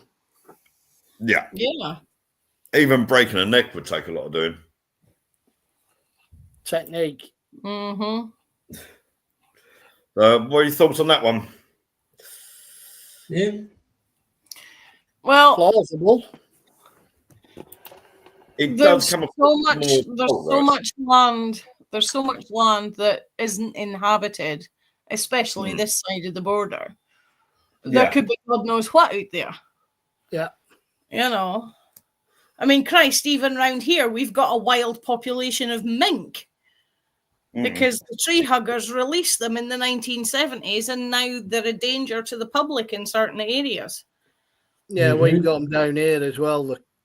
We've got another TikTok. Cycling past an empty field, and all of a sudden you've got a brown furry thing with its teeth embedded into your calf muscle. Ooh. Yeah, we've got another TikTok warning. Apparently, we're using unoriginal or reproduced content. Yeah, because we didn't draw the pictures ourselves. Yeah. Yeah. It's ridiculous. Now, I've got to ask, Ian, have you got a story regarding your name on this, or can I do the Kelpie story? You can do the Kelpie, I'll do the shug monkey. Shug monkey's a Suffolk thing. Well, I guess with a name like that, it's got to be doing there. Shug monkey, there's a lot of links with Shug monkey and Rendlesham Forest. Oh. So, well, the Kelpies is a thing that goes all the way back to Bronze Age times. Back in the day, of course, back in Bronze Age times, if you've got a long journey to do, you've only got your own 2 feet. If you're lucky, you might have a horse. But if you're doing the annual pilgrimage, Fae Wick or John O'Groats doing to Stonehenge, your horse isn't going to make it in one go. You're on Shanks's pony. Yeah, exactly. So you set off on foot, probably pulling your own little cart with provisions, because, of course, you need a packed lunch for a walking journey for John O'Groats to Stonehenge. And as you're walking, you might come across a horse. And if you're nice to the horse and feed it, or even at least just say hello to it, you will be allegedly protected by Bridget, the Queen of the Fairies, for the rest of your natural life. If you mistreat the horse, like trying to pet it without asking its permission, or trying to ride it, your skin will become fused to the horse's skin, and it will go back to whatever body of water it comes from. Is that it? If it's a black horse, it's come from fresh water, like a river or a stream or a lake or a burn. You're a bit late today. If it's a white horse, it's come from the ocean. Now, that leads to the other incarnation of the Kelpie. As a single lady from Bronze Age times right up into the 1800s, you would be told, if you're at the beach and you're a single lady, We've actually got some watching us, guys. Cool. When the tide starts to turn and the waves come in, you have to be off of the beach before the first white foam hits the beach. Because if there's a Kelpie there, the Kelpie will be within the white foam, and when it hits land, instead of transforming into a horse, it transforms into a rather good-looking young man who then has his way with you. If he enjoys it, bloody run fast. Me, Ian, and Joe have been single a long time, Linda. So, if he enjoys it, he will let you live. If he doesn't enjoy it, he takes you back into the water, and that's the end of you. However, if he enjoys it and lets you live, how can he judge if he enjoys it in 15 seconds? Yeah, exactly. You're doing it 3 times. Another hit on the other app. So if he enjoys it and lets you live, bear in mind this is from Bronze Age times all the way up to the 1800s. Mm-hmm. If he lets you live, you're then condemned to live the rest of your natural life with your parents. Because from Bronze Age times right the way up into the 1800s, 1900s in some places, nobody wants to marry a lady who's not pure. So basically, if you're coming across a Kelpie, you want to meet the horse version. You don't really want to meet the human version or the human appearance version. But its natural version, of course, is a water dragon. And of course, if you know anything about Scotland, you'll know of at least one very famous water dragon, Nessie. Mm-hmm. And Nessie's got a cousin called Morag, right, who lives in Loch Morar. Now, the funny thing is, everybody thinks of Nessie as being female. But if Nessie is a Kelpie, it has to be male. I'm not convinced that the monster of Loch Morar actually exists, because I've not seen any evidence for it. Well, eDNA has proven that Nessie doesn't exist, hasn't it? So, well, it's proven that Loch Ness is 90% algae, which all you've got to do is look at it to see that. Yeah. Well, yeah. I must admit, when that eDNA test came out and proved that Nessie wasn't there, that did upset me, because that is one cryptid I would love to be real. I like all the kids' books about it. There's one that we used to sell. It was brilliant. Nessie was a very wise old lady, and she was the oldest of her kind because she hadn't found a man. And when they came out with their sonar and their fancy equipment to look for her, she pulled the plug out the bottom of Loch Ness, and on the inside of the plug there's a bit of rope, and she holds onto the bit of rope and hides in the plug hole till the boat's gone past. It's a kid's book, but I love the idea. Some of the recent ones, though, the recent sightings, one was one of the boat captains, and he was proven that he'd faked it, weren't it? So, yeah. But then again, you think obviously business was slow for a few weeks. You got to think Nessie brings in what? Is it something like £40 million to the Scottish economy each year? Or something like that. My building averages 500 customers a day in the busy season. Urquhart Castle, the one that's on Loch Ness, thousands, plural, per day. Oh, yeah. I've been there 3 or 4 times. It's like 15 quid to get in. If you want a space in the car park, you basically have to arrive half an hour before opening time. So, yeah. We're up to I took the bus. Every time I went, I took the bus down, and I had my my Scottish pass. So yeah, it's English heritage and the Scots one, because then you just walk in, show your pass, and two come up here. Somebody's posted. Hey, I know what those are. Are they Tommy knockers? You betcha, those are Tommy knockers. So. All over the place. There's coal mines all over England, Wales, Cornwall, all over the place. There's coal mines and stuff. And the Tommy knockers are supposed to be helpful. If there's something going on in the mine that's not safe, something's going to collapse, something going on, the Tommy knockers would start knocking, and people go, yeah, and they'd move on.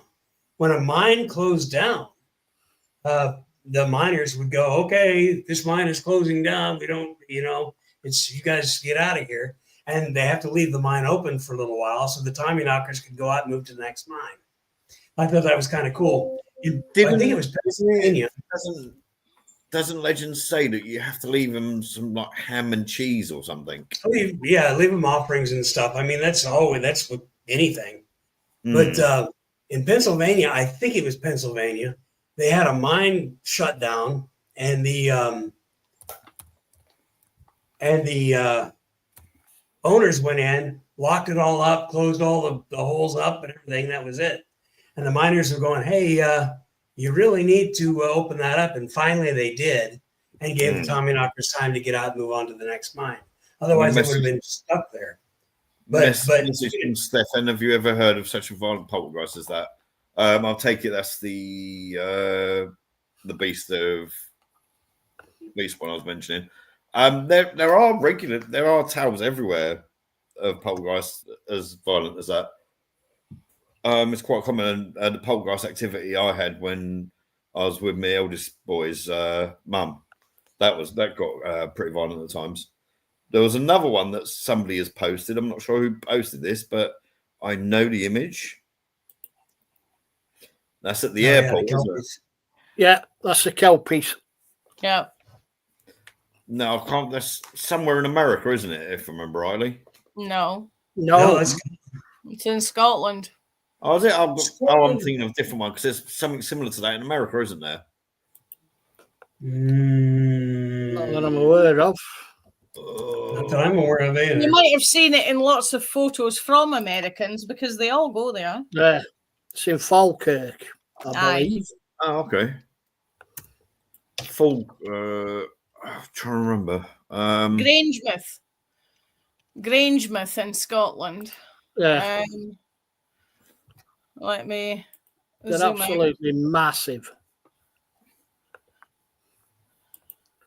Let me have a look. There's something. Yeah, I've got a really good one. Not far off of the Falkirk Wheel. They're not far off of the Falkirk Wheel, but yeah, they're closer to Grangemouth than Falkirk. I've got a good picture that shows their size here. I'm trying to find that one. There's one in a. Of course. I hate it when they don't save as. I'm thinking Denver airport. I'm thinking of. I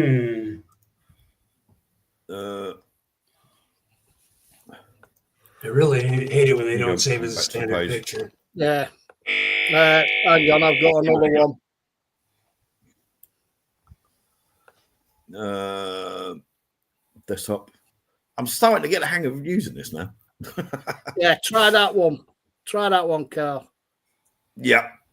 Hold on. Me mouse has decided to freeze up. What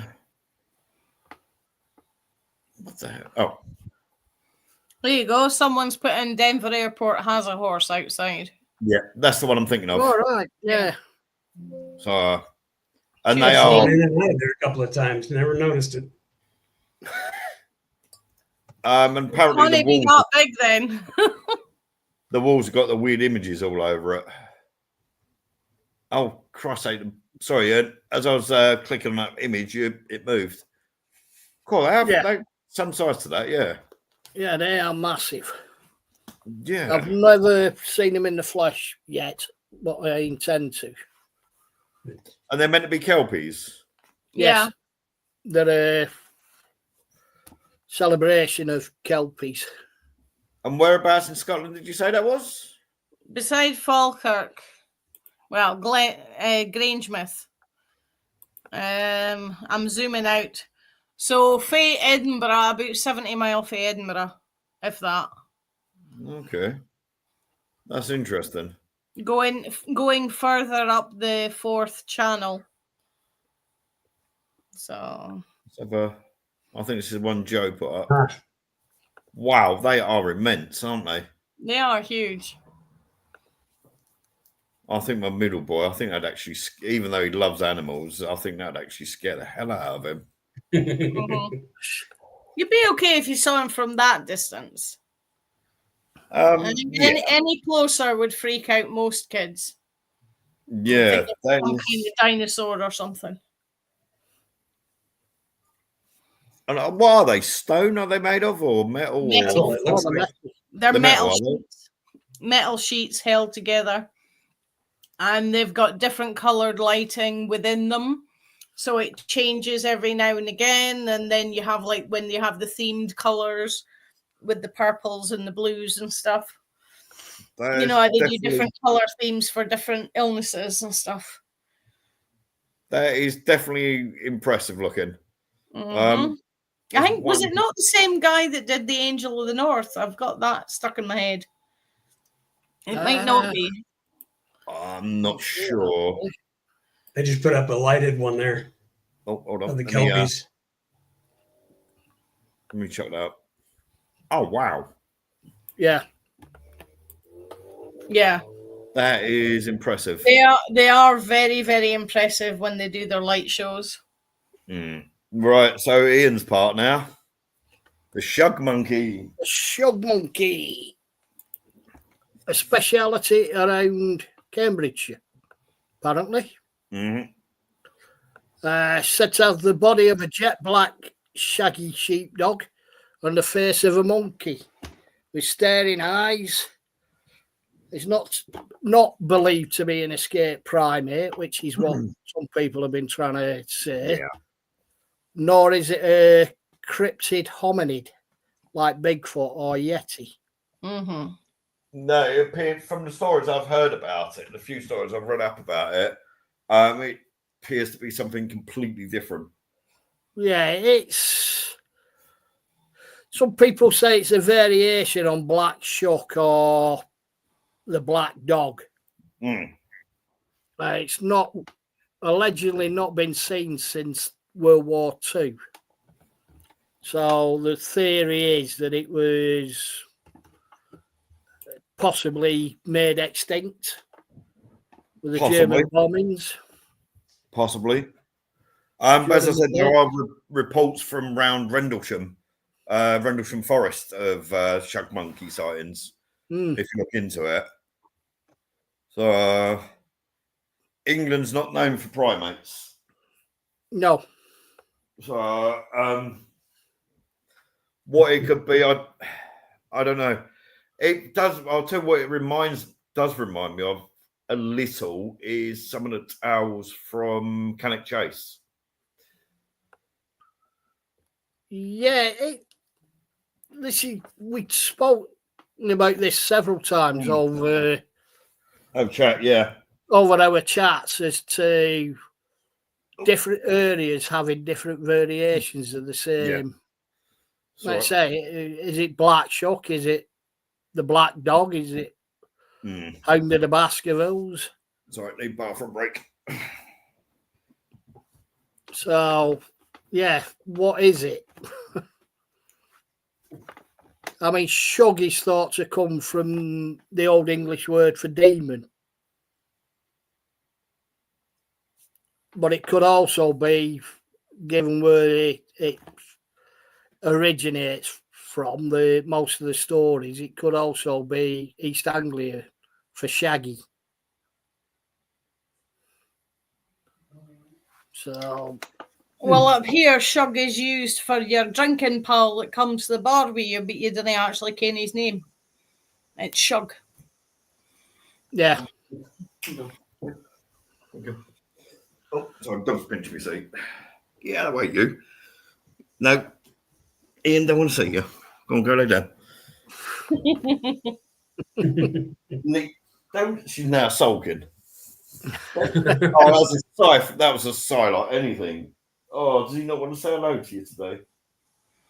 Does he not want to say hello to you today? Hello. I had one last thought on the Kelpie. Hello, shug monkey. Come on, you want to say hello? Yeah, there he is. Come on in. Hello. Come on in. There he is. Hello, Bella. Hey, Bella. Hello. Every week, every week you've got to be on camera. Snob. And you. Go. No, I don't want to see that. I had one last thought on the Kelpies. Up here, anyway, most folk might remember a granny or a great granny saying, "Aye, the white horses are coming in when the water gets rough. Be time to get home soon because the white horses are coming in." Which ties in with the humanoid version. Yeah. And then over the years as well, I think one of them might have been something like Levi as well. They've used the white horses as in the waves as imagery. Well, Guinness did it, didn't they? Was it Guinness? Oh, it was Guinness. I remember. Yeah, Guinness did it in that advert. Yeah. Cracking advert. In the King. Yeah, that's the grey man. That's the grey man of Ben McDewey. We already did him. Sorry, Stephen. Oh, yeah. Tonight. Yeah, we've done him. We've got one here. The Duende. Looks like Dopey from the Seven Dwarfs. Well, with his hat that low, he could be a local teenager, actually. Yeah, I was going to say he's one of the local youth.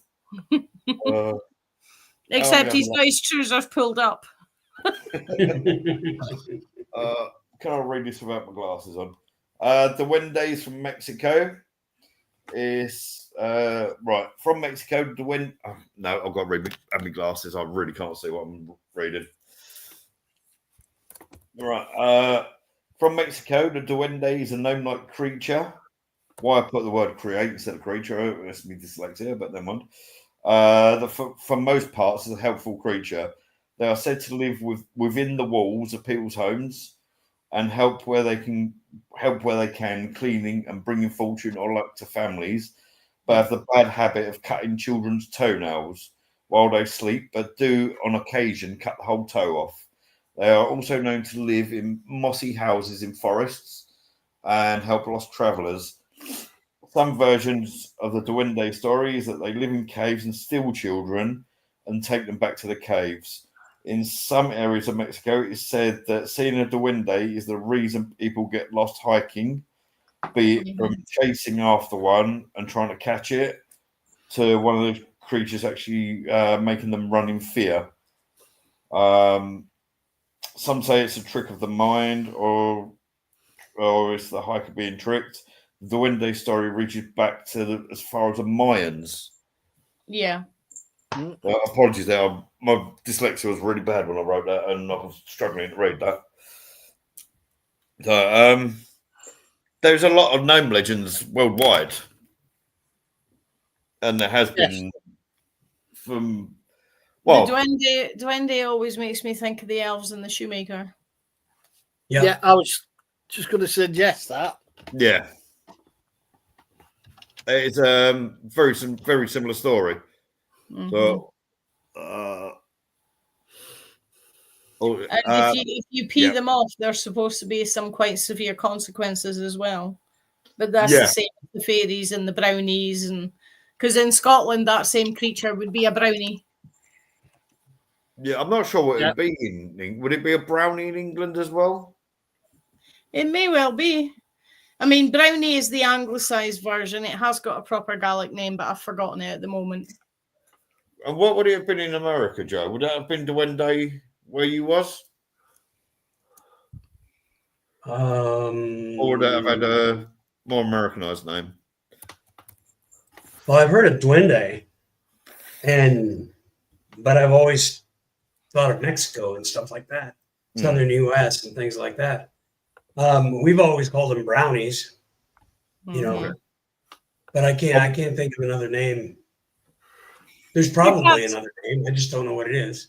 The cat's looking at the image of the Duende on the screen, the TV, and she's sitting there like. Yes, sir. Bella's sulking at the moment because I've made her get down. Well, right, I did put a little poll out on our YouTube. To be honest, I've not looked at it to see how it got on. I'll have a quick look now. Neither have I. So now's your chance to go and vote in the poll, folks. Get onto the channel and vote. Yes.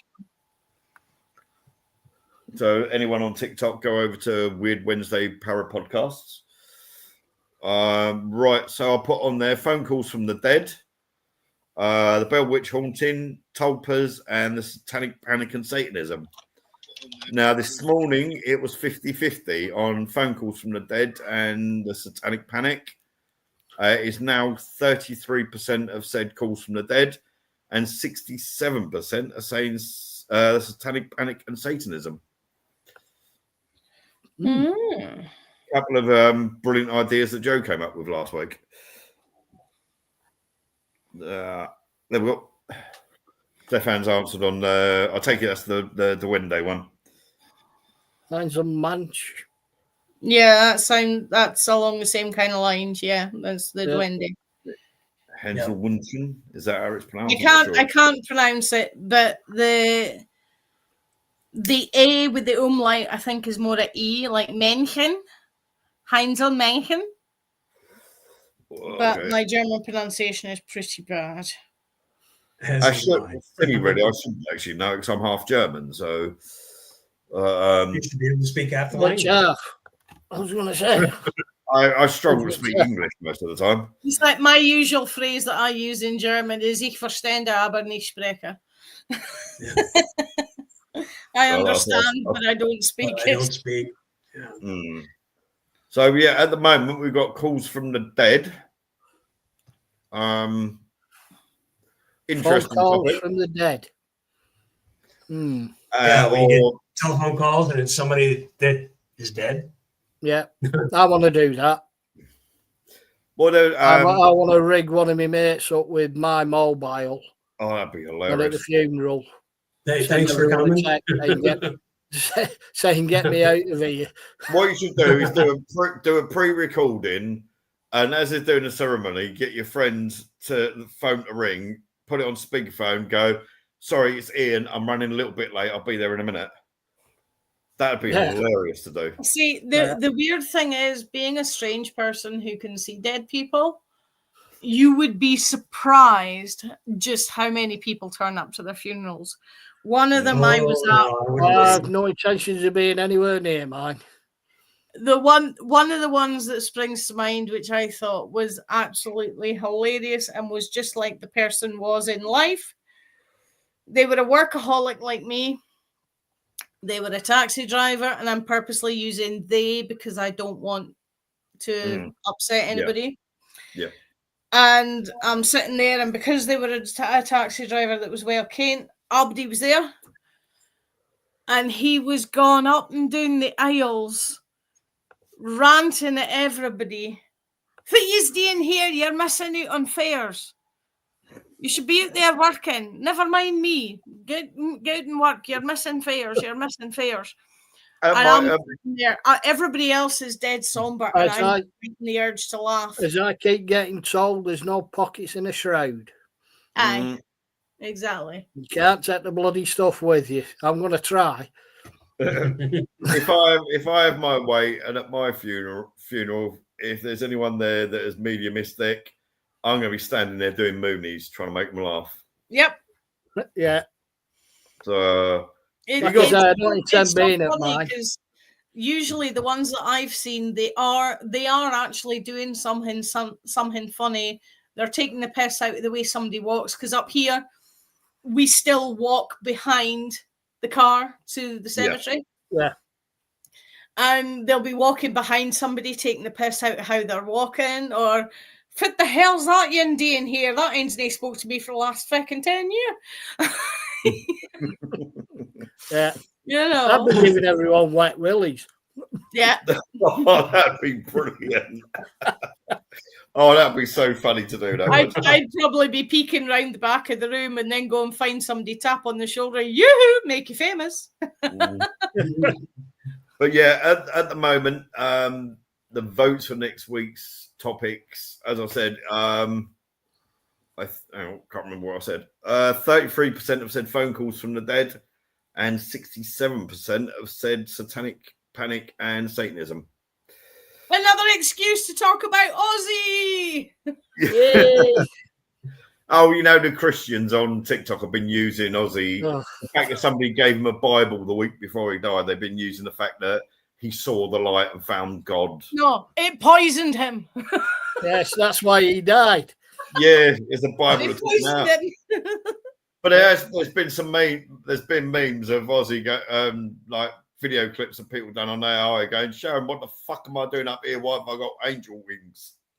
Yeah, I've seen the one with he stood next to God and he's saying, why the fuck am I here? I've seen one where he stood next to the devil and the devil's packing his case and leaving. Yeah. I don't know if Ozzy's leaning over him. You're in my seat. Yeah. I'm not sure if I posted it, but I've done the one of Ozzy standing next to Satan by the throne. He had him by the scruff of the neck and the towel, and he was throwing him off the throne. Yeah, that was a good one as well. And there's the one I've done of Ozzy doing the V signs, standing on top of his coffin as he was going past. Yeah. So that is sad loss. He will be missed. He will be missed. Did you see the one of the? I think it was a household cavalry band. Yes. Paranoid. Yeah. Absolutely brilliant. During the changing of the guard, it was done. Yeah. I thought it was brilliant. Yeah. But that's the kind of random thing that would appeal to Charles's sense of humor as well. Well, yeah. Yeah. When on the day of the funeral, I put TikTok on because I knew it was going to be busy up there. The news was showing a lot about it, so I thought I'll see if anyone on TikTok was up there. One person I clicked on that was live had over 60,000 people watching them live. Wow. So I'm just going to nip and shut the windows now. Madam's got comfortable. Stop. The dog's laying here huffing, but she can't. Are you sulking? Are you? Don't wake your tail at me. So at the moment, yes, it looks like it's the Satanic Panic and Satanism. Yeah. So, and I'm sure talking about religion is not going to upset anybody. Probably not. It never does. Especially talking about Satanism. Satanic anything will be a good topic. Well, yeah. It is a very right. Satanism is very misunderstood. You know, it makes me laugh. In the Bible, the devil, Satan, Lucifer, whatever you want to call him, goes, eat this apple and you'll be knowledgeable. And he's the bad guy. Yet God kills millions of newborn babies and young children. He drowns in the flood. Allegedly. And he's the good guy. Yeah. Depends which Bible you read. Which Gospels. But the one I can't there help. are literally hundreds. Everyone goes on about the 4 Gospels. There's literally hundreds of them. Yeah. It's like choosing a genre of, like, I don't know, crime or horror. These 4 are the ones we're going to take seriously, and the rest of them we're going to hide. My inner conspiracy theorist says religion is just pre-programming so that you'll do whatever the government want you to. Yeah. It is. But Ian said, or any denomination in any country. It is control of the people. Yep. It is, yeah. That's why they rewrite it every time the population gets out of control, but now they can't do that because everybody's got Google. Well, not being funny, you get like that Christian I was saying about the other day that I was having an argument that was being really homophobic, really racist and all that. Mm-hmm. He seems to know a lot about what was going on in a gay person's bedroom for somebody that said they can't stand it, it's against God. But I believe until 1946, before 1946, you used to say you shouldn't lie with a child like you would with a woman. Yeah. Well, you know, and then it got changed. Yeah, I like that, Stephen. Yeah.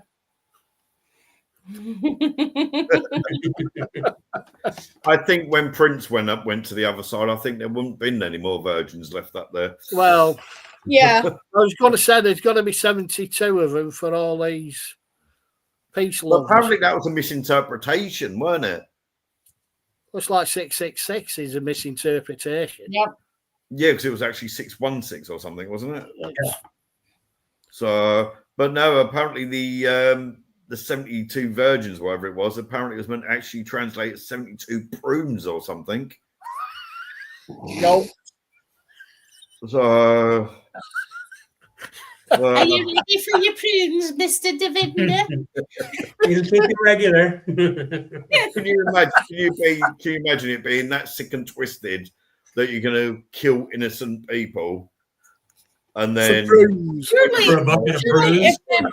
if they misinterpreted it as virgin, surely it would be plums rather than prunes. Right, good point. Good point. Because plums Or are firm. pears. Mm-hmm. Yeah, but what they haven't said is what the virgins are. I mean, Virgin sheep, virgin midges. well, if the Scottish midges, God help 'em. They've Or all rather, left. Alan help 'em. They all left after the storm. That was the one thing everybody was putting up. Yeah, the storm was mental, but there's no midges. Silver lining. What happened with that fire you had up there in the end? How long did that take to get put out? It blew out. Basically, I think it was 7 to 10 days Christ. that they still had one at each fire seat, one unit at each fire seat to make sure it stayed under control. And now it seems to be almost doused itself, but they've actually actively put posts on social media saying for folk to watch out, and if they see anything remotely indicating heat or fire, phone them. Yeah. The issue with stuff like that is all the heathland, it's however many centuries of peat with heather going on top of it, and heather goes up like that. Yeah. So fast. It goes up quicker than bloody plastic. Well, I was going to say they do control burnings, don't they? Yeah. Because I know they do on the mowers here for the heather and that. But you get the idiots with the disposable barbecue. Yep. Just The big one at Carbridge the other week, they actually found an abandoned bonfire and camp seats, and when they were going through it all looking for evidence of was it natural or was it not. And another seat of it was they reckon it was pieces of broken glass, then the sun filtering through it, of course, which is the easiest, quickest way to accidentally set a fire. Yeah. Which is stupid. In this day and age, when everybody knows they should be taking stuff home, take your rubbish with you, leave nothing but footprints, all that stuff. Well, way back when, though, didn't they make to warm homes, didn't they? Yeah. That really winds me up. That they'll take them out there, take a 6-pack or a 12-pack out, full. Yeah. And they can't be asked carrying it home. Yeah, when it's lighter. When it's lighter. Jeez, when you can flatten it down to next to nothing. This is one of the fires just south of me here in France. There's 11,000 hectares burned so far. One person killed, an elderly lady, I believe, and 11 injured. It's a start, Joe. The Crusades are going well. No, it's pretty bad. And you can see the smoke if you go down to the city, to the walled city, and you stand up on the ramparts. You can see the smoke. Yeah, because that's not far from you, is it? The walled city. No, it's not terribly far. It's on the A61 and the A9, which are the big things. And A61 is right out here. Takes 45 minutes to get down to Narbonne from here, so it's not very far. Those fires are all this side. So yeah. Right, we'll say goodbye to those that are watching on TikTok. First time before TikTok messed us around, it was 31 watching. The second time it was 18 that was watching.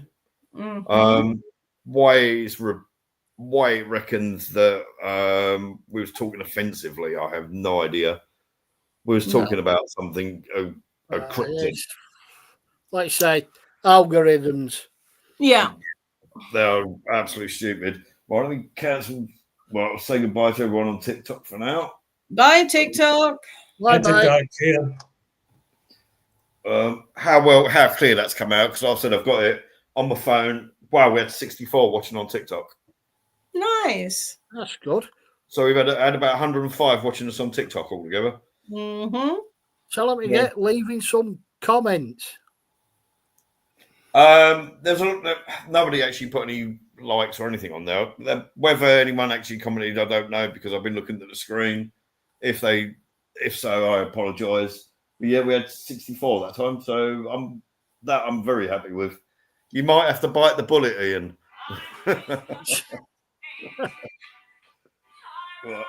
No, I can't get. Oh, there we go. Right, so at the moment, as it looks, as I said, at the moment it looks like Satanism. Satanism is going to be the one. Obviously, we've got. Oh, hang on, no. It's gone back to 50-50. It's back, phone calls from the dead and satanic Satanism, satanic panic. It's 50-50. Do you want to call it on like Thursday or something, or Friday? Say this is what we're going to do. So we got time to research. Get voting, people. Go and cast your vote. We've got 8 people. At one point, we had actually 15 watching us on here live. So nice. That's another up that we've had. We've got 8 on there at the moment. Stefan, Dean. I've not got glasses on, so Perry. On there. Not sure who the others are. I've not seen Tina. White Witch is on there. It's been fantastic tonight. Some interesting, even some cryptids I'd never heard of. I've found out about myself, and that you guys have said, and it's been brilliant. So, I'm really regretting having Vindaloo, to be honest. But you'll have your own cryptids. I don't think they'll come near me. The dog wouldn't. So anyway, guys, fantastic as always. What we got? That just came up. It has. Yeah, that's my mouse playing up. Phone calls for me. Cheers. Great show, guys. See you next week, Cole. See you, no Cole. Problem. Take care, Cole. And I shall speak to you when I speak to you guys. Thanks for tonight. Yep. Enjoy your evening. Bye-bye. Night all. Take care. Thanks, everybody.